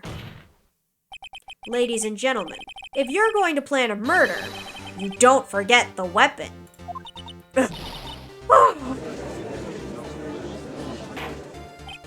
Order. Great, now the tide is turning in our favor. Great show, Mr. Wright. My sister's as good as free. Right. I believe the next lunch you'll be eating is humble pie. What? I hope you weren't deluding yourself into thinking that the tide has turned. Not over such a trifling detail. But this shoots a hole in the whole premeditated theory. Bah. The prosecution could care less if it was premeditated or not. The only one who seems to care is that lunch lady over there. The defendant, Lana Skye, murdered a detective with a knife. That is the only thing the prosecution needs to prove, nothing else. Very good, Mr. Prosecutor. I suppose you think you're clever now. But you know as well as I do that she planned on killing him. It was planned. If it wasn't, why would she have been wearing... I believe I'd like to hear your testimony again. Witness, please tell us only what you saw, not what you thought. How dare you? My powers of deduction are not to be underestimated. Really now. Angel's deduction. Lana Skye intended to murder Detective Goodman. That's why she called the victim all the way to the prosecutor's office. I'm sure the chief prosecutor has a grudge against the victim. Nothing else could drive a human machine to plunge the knife in again and again. Aha! You fool. The victim was summoned from the police department to the prosecutor's office. It does sound a lot like premeditation, doesn't it? So if I ordered a pizza, does that mean I'm planning to kill the delivery boy? In any case, the defense may now cross-examine the witness. We don't need to press her. She has made her mistake.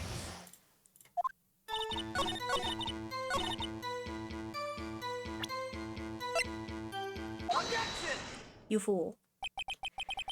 You say she stabbed him again and again, but you couldn't have witnessed that. Are you testing me? Then I'll test you. With my moss surprise. I'm afraid the moss is growing under our feet as we wait, Miss Starr. What do you mean? I shouldn't have to explain this, but take a look. The autopsy report states the death was due to a loss of blood from one stab wound. Aha! You're right! Good show, Mr. Edgeworth. What a hunk! He's my hero, really! What about my objection? No one noticed? Well, witness? Ayo! You've got the crime scene set, right? Oh, thanks. I always believed that no one could ever mistake ketchup for blood. But now I realize that such mistakes are possible.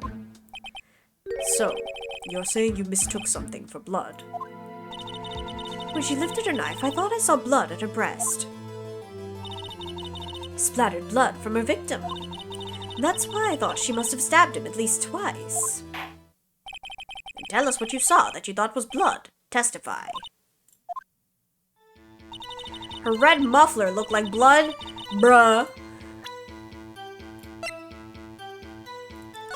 Wow, what's this? I don't see a muffler. Objection! Silly. Miss Starr, I demand an explanation.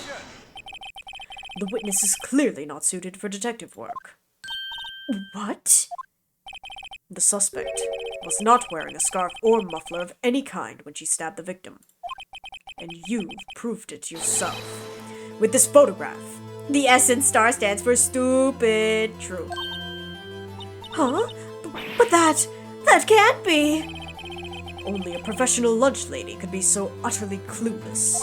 Congratulations. Perhaps you finally found your true calling in life. Harsh words, but good. In the end, Mr. Edgeworth prevails. What was my objection? Chopped liver? But it was there. A scarf. No, not that, but something red.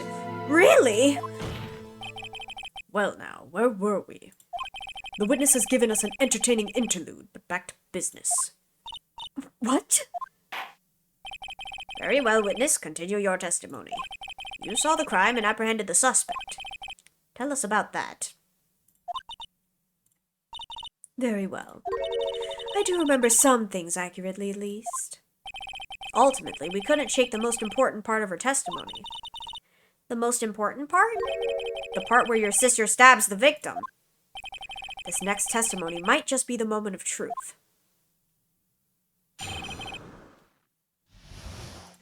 Apprehending the suspect. After the murder, the suspect attempted to run behind a partition off to her side. I quickly caught her, explained her rights to her, and arrested her on the spot. Ah yes, when I arrested her, she mentioned the muffler. That's what had me confused in my earlier testimony. The chief prosecutor made to escape, but against Angel Star, resistance is futile. You are quite determined about this scarf, aren't you? I strike like a snake and bite like a cobra. That's me, Angel Star. That wasn't a very good metaphor. First of all, a cobra is a kind of snake. Don't bother me with details unless you want to get bitten. No thanks. Note to self, Mr. Wright is weak against poisonous snake bites. The chief prosecutor tried to resist, but her efforts were in vain. She knocked my hands aside, kicked over an oil drum. An oil drum? Hard to imagine. Oh, she's beautiful but deadly. A predator, this one. A leopard woman. Rawr. Very well, Mr. Wright. Your cross-examination, if you will. Apprehending the suspect. After she... Okay. Press. So where is this partition on the floor plans? I'm sure she means this wall next to the car. That's right. There was a wall there about 6 feet high. She was obviously trying to hide herself. Quite a natural thing for a criminal to do. And what did you do then?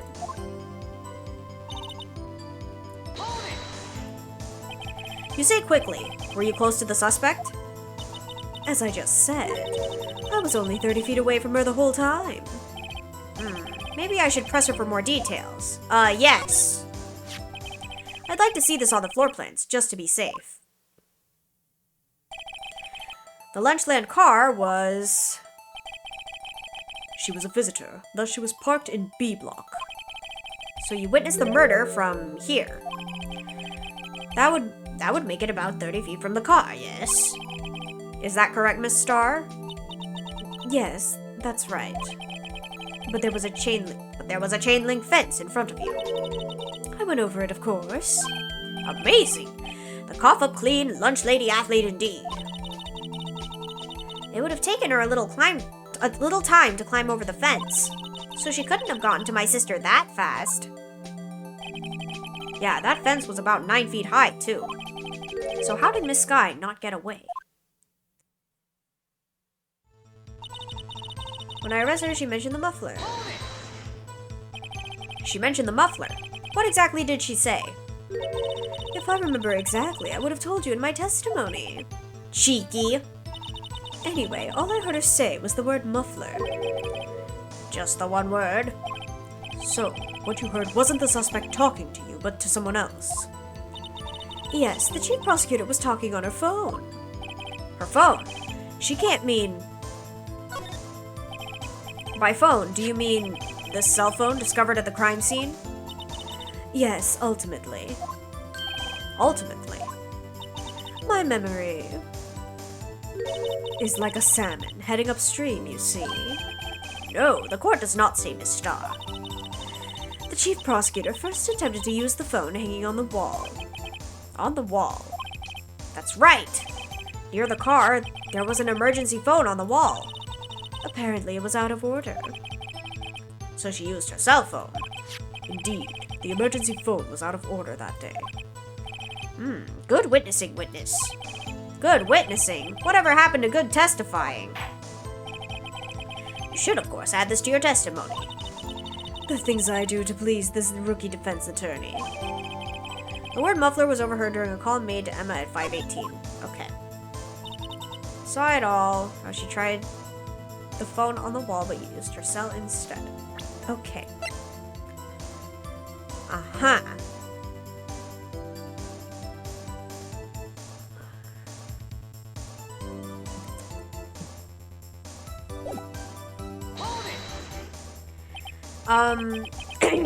Do you think you'd restate your testimony for the court?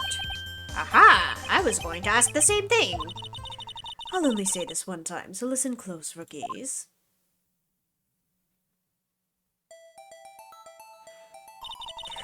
The chief prosecutor stabbed the victim and ran behind the partition.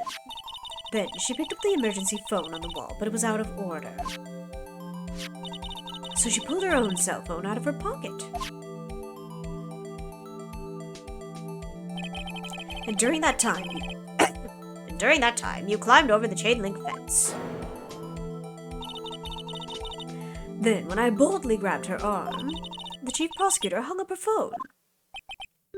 And you saw her doing this. What is it, Mr. Wright? Okay, so it's this. Ah, no! I didn't want to press it again! Ah!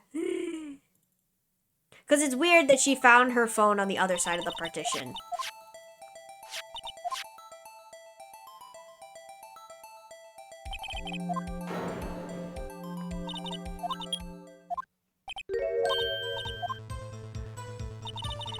Okay.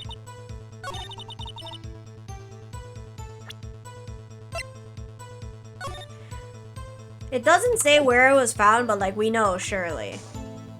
I'm gonna save just in case, though.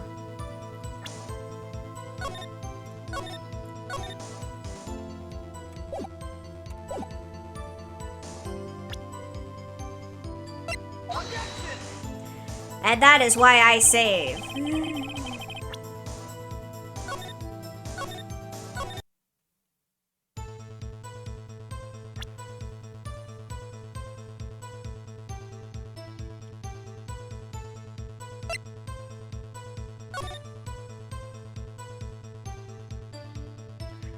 It's not that. I guess this? Okay.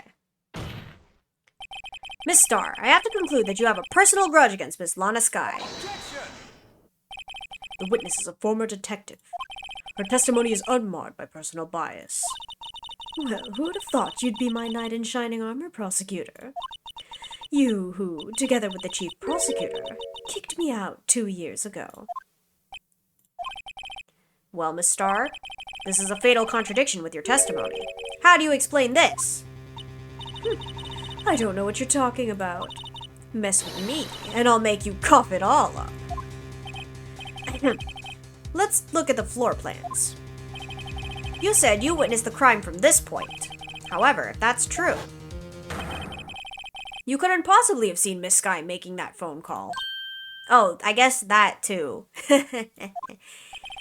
I believe you see what I'm getting at. That emergency phone was on the back side of this partition.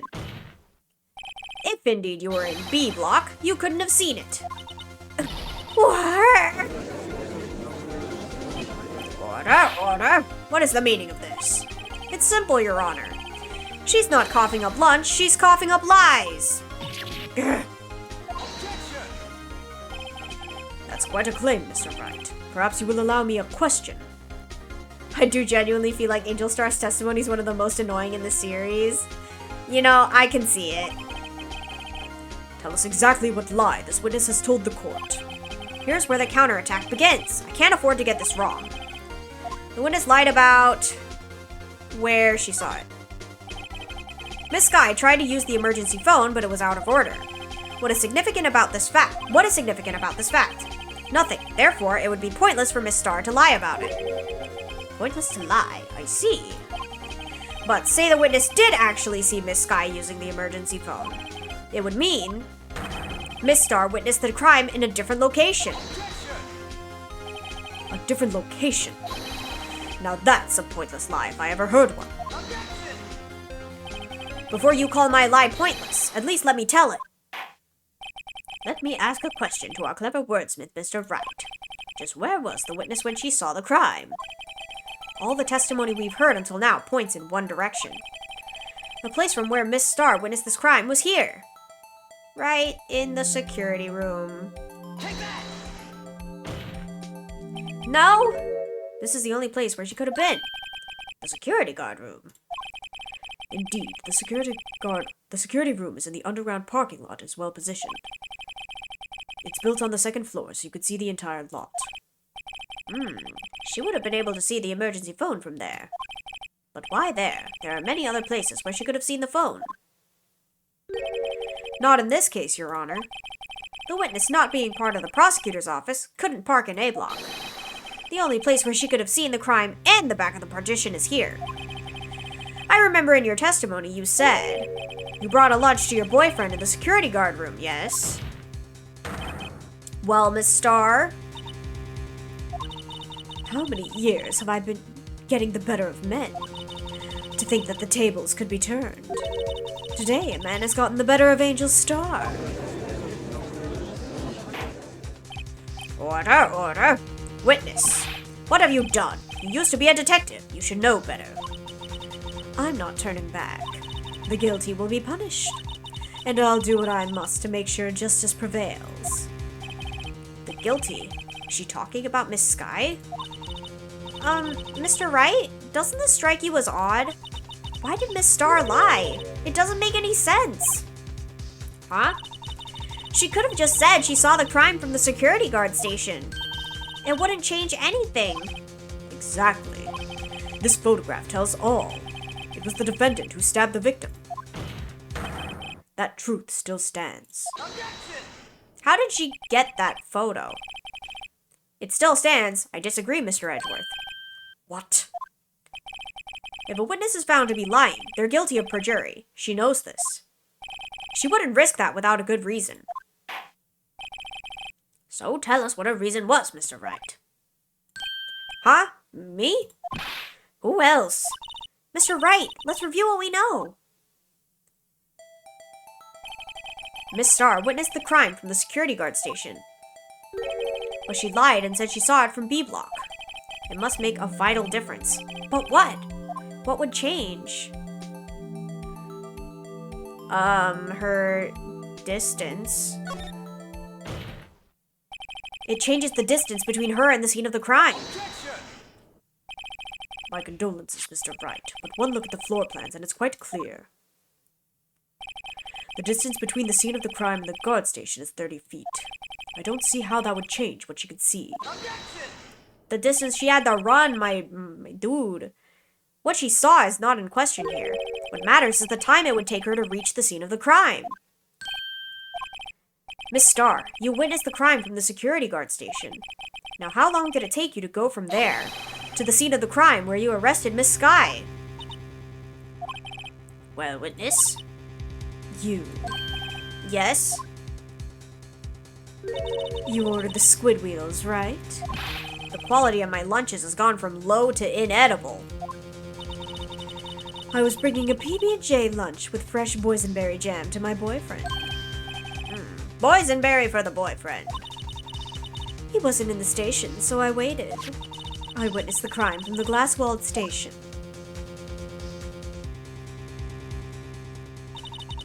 And before I knew what I was doing, I found myself running towards the scene.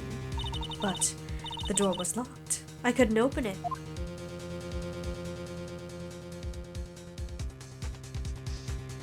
So that's how she got the photo. That's why I had to go through the visitors' parking in B block. That's quite a detour. It probably took me at least 5 minutes to get to the scene of the crime. 5 minutes? This changes things considerably. But it was that woman over there in the defendant's chair who stabbed him. I know it. I have photographic evidence. I swear it. I swear it on my finest plastic spork. You have a point, and the spork is a wonderful invention. Would you like another caviar lunch? Absolutely. Uh-oh. Mr. Wright, you have to do something. Do I have any evidence to stop this? I mean, surely I have to raise an objection. But I am scared.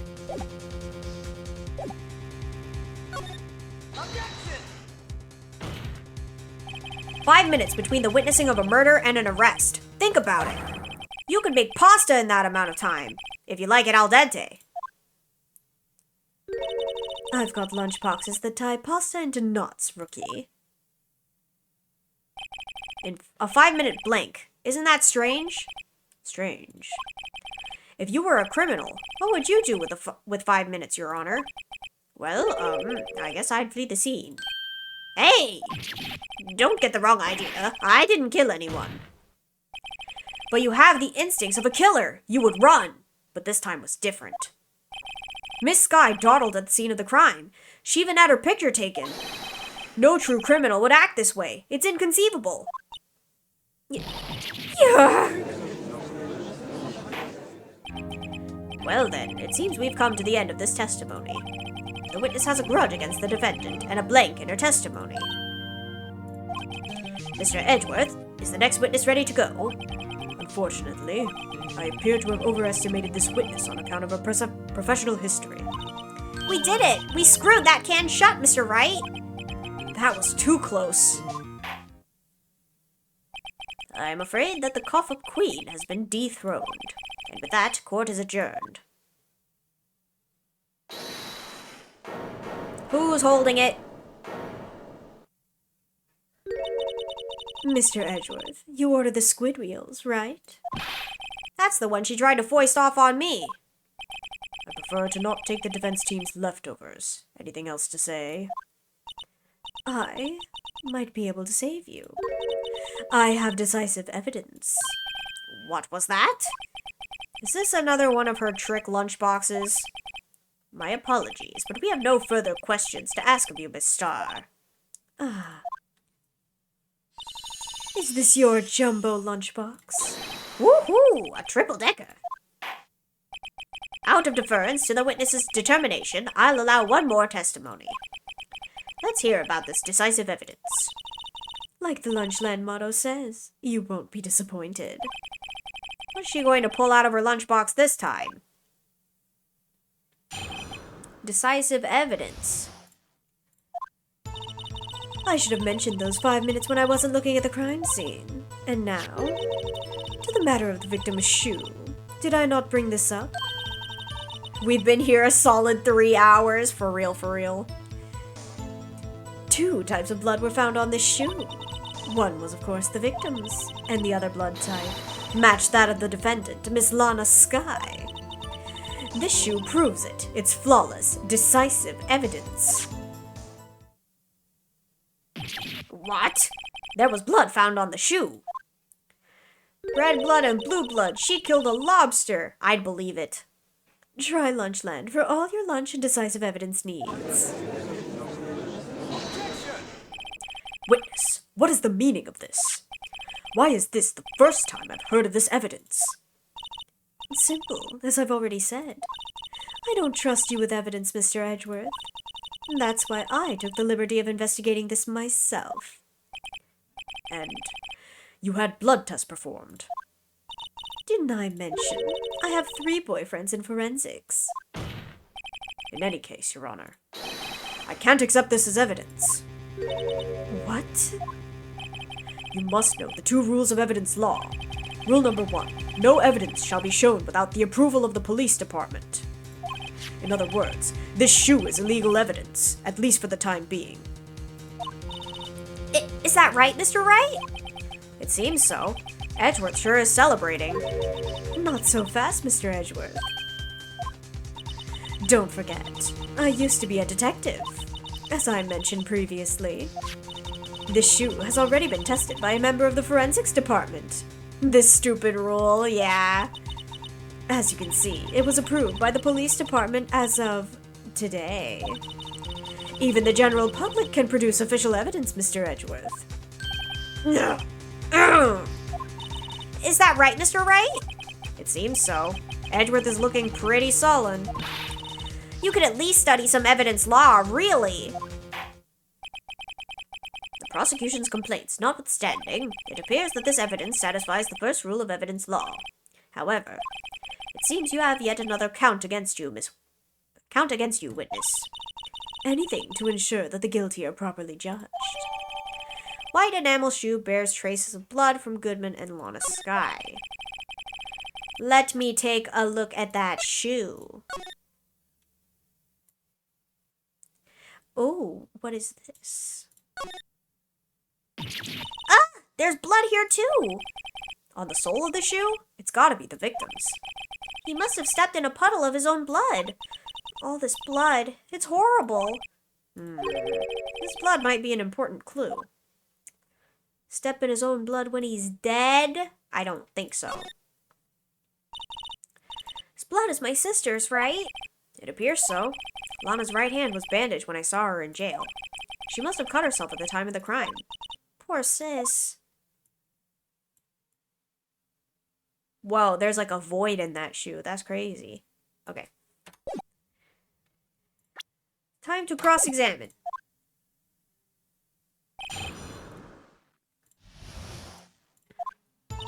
Should have mentioned, now, victim shoe, 2 types of blood. One's the victim's and the other blood type matches the defendant, Lana Sky. Okay.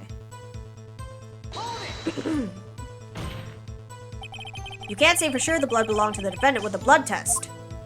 You claim to know something about blood tests, rookie. Huh? Well, speak up.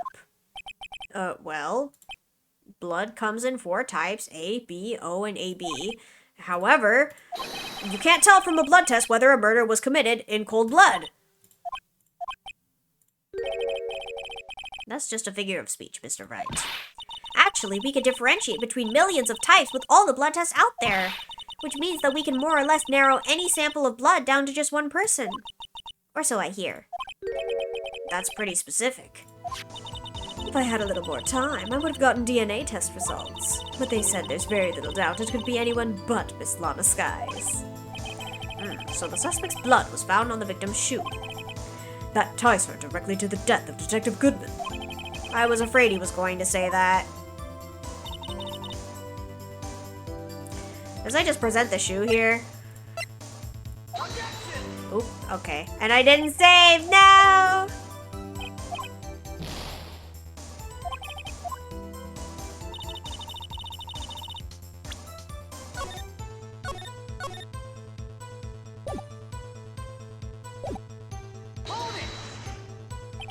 I can't let this evidence go through without a fight. You ordered the peppered fish guts, right? Some like it hot, Mr. Wright. Some like your client. She's in enough hot water to make a whole vat of soup. Mr. Wright, do you or don't you have a problem with the shoe? A problem? This is critical. Is there a problem with the victim's shoe? Oh, okay. There's a problem. If I'm not imagining things, I'd say there is one critical problem with this evidence. A clear contradiction. That gleam in your eyes. You're still young, rookie. I'd give you a peppered fish gut now. But you couldn't take the heat, could you? Let's hear what Mr. Wright has to say. What is contradictory about the victim's shoe? Show us the problem with the evidence. Aha. Oh, it's not turning yellow. Cool. Okay, I just have to... I wonder if you noticed. There's blood on the bottom of the shoe. Don't mess with me, rookie. Or it'll be your blood on the bottom of my shoe. Indeed, there is quite a bit of blood on the bottom of the shoe. It makes sense. The victim was stabbed with a knife. What could possibly be contradictory about blood on the bottom of a shoe?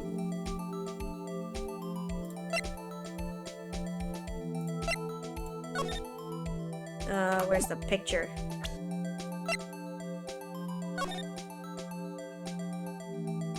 That's not her shoe!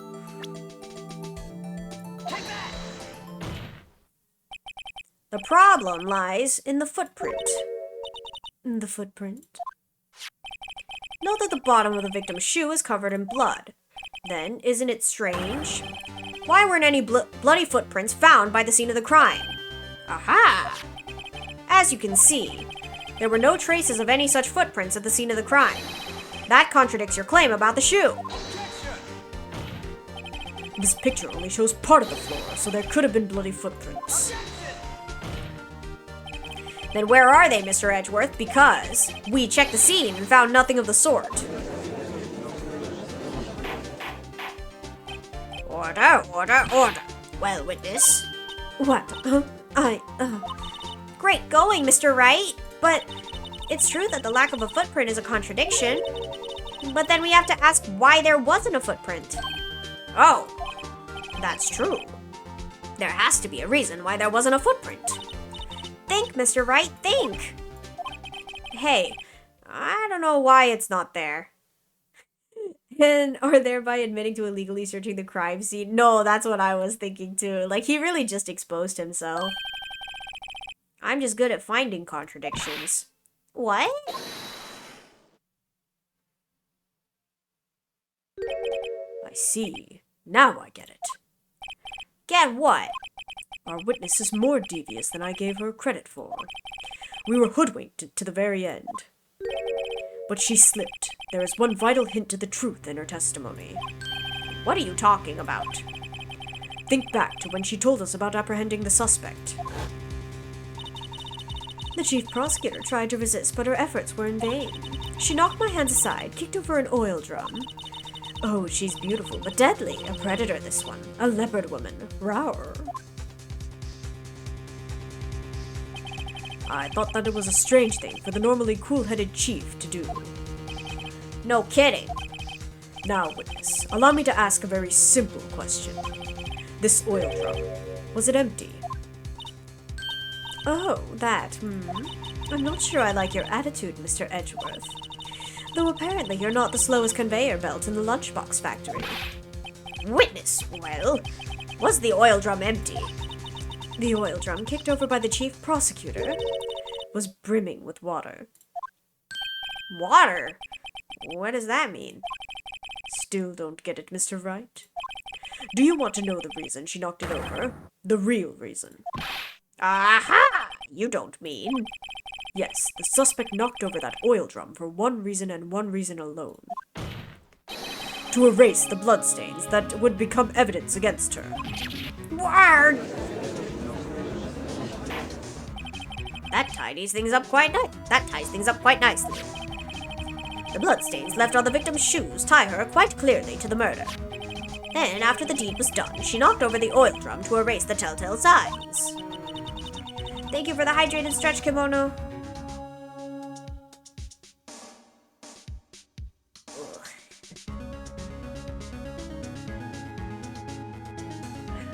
Why, that's a prosecutor's specialty, erasing evidence. That reminds me, Miss Sky's right hand was hurt. Didn't she say she'd cut herself when she stabbed him? So that's when my sister's blood got on the shoe.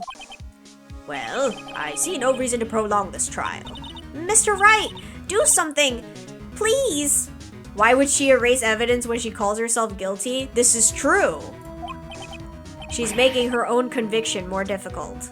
What can I do? Hold it! Hold it indeed. Your sister's confessed to the crime and she tried to conceal it. But... Enough. There is no need for further debate. The verdict, Your Honor. Very well. But Angel Star is on the prosecution's side. She could have been lying about the water. This court finds the defendant, Miss Lana Sky.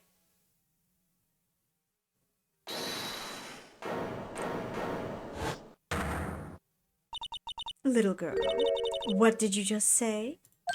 Huh? Me? Did you say that I, Angel Star, was on the prosecution's side?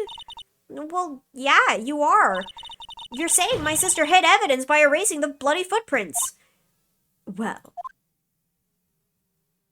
I thought you'd had your fill, but here you are demanding a second helping. Another lunchbox. A lunchbox called evidence. Wait, witness, don't tell me you have something else. The time for deliberations is past. Any further comments and you will be held in contempt of court. Your threats don't scare the cough-up queen. Look at this. Sockfoot! A photograph. I had it just in case anyone had the gall to suggest that the white shoe didn't belong to the victim. I see no room for error in this evidence. Mr. Wright, wait! Look at the asphalt in the photo! Hey, it's clearly wet. erasing the last trace of doubt from the court's mind. Immediately after the murder, the crime scene was washed with water. I'm sorry, Mr. Wright. I guess I couldn't help after all. It's not your fault.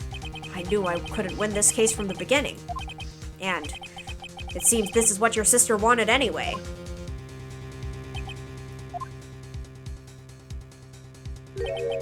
I'm sorry, Mia.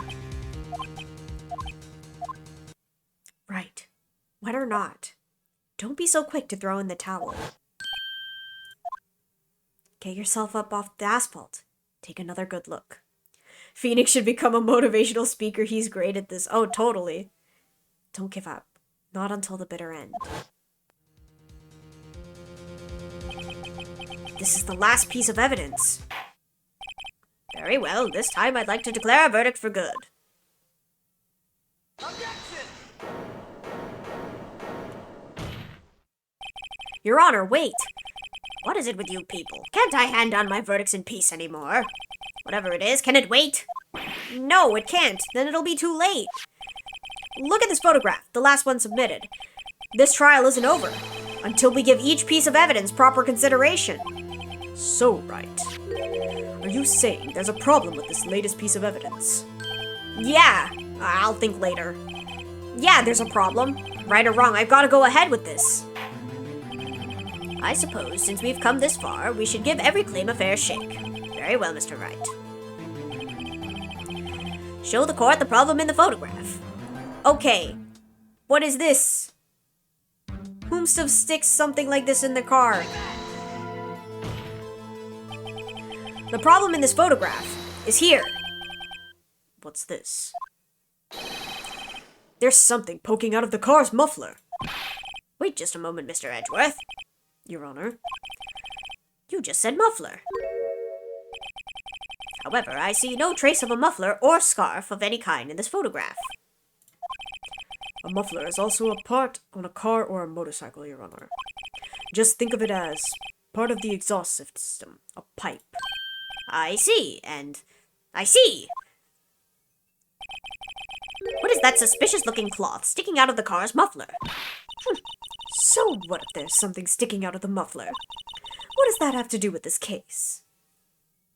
Nothing. Absolutely nothing. Objection! Girl, you were the one...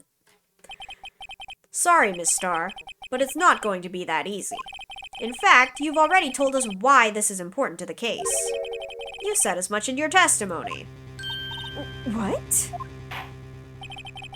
Let's hear what Mr. Wright has on his mind. Tell us why you think this piece of cloth in the muffler is related to the case. Take that! Miss Starr, recall your testimony for the court. Yes. When I arrested her, she mentioned the muffler. That's what had me confused in my earlier testimony. Muffler? Yeah. Could it be that the muffler you heard mentioned was actually this exhaust pipe? If so, that means this piece of cloth is vital evidence. Oh! Oh!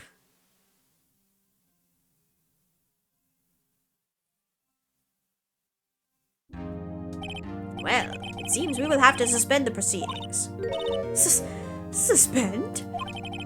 I find myself wondering about that piece of cloth. If we leave any question unanswered here, we do a disservice to the law. Have the car at the crime scene inspected at once and bring me that cloth. The verdict will wait until after we've seen all the evidence. Agreed? I suppose so. Phew! That was close. But we made it. At least for now. This court will adjourn for a 30-minute recess. It's lunchtime, after all. He's still hungry? Random idea. Would it be fun if when you're playing Ace Attorney, your VTuber model would be dressed up like Maya with the purple clothes and weird hair? I don't know if I could do the hair, but I could probably make like a clothing asset. I could try. Also, it's my voice is perishing, so I think we're gonna end here for today. Let me go see if there's anyone to raid.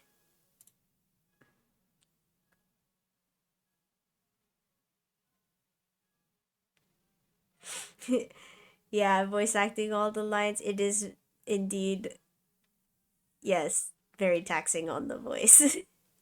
Okay. I'm gonna go look for someone playing Ace Attorney to raid into. Let's see.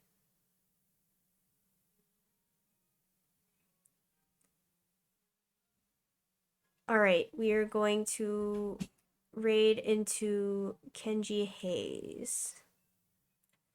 So if you'd like to stick around for that, awesome. And otherwise, thank you guys so much for coming. Yeah, our next stream is gonna be with Kimono. We're gonna finish up our Soul Link. Yippee! Yes, we're gonna head in 10 seconds. So thank you guys so much. Hopefully I'll see you guys next time. Bye-bye!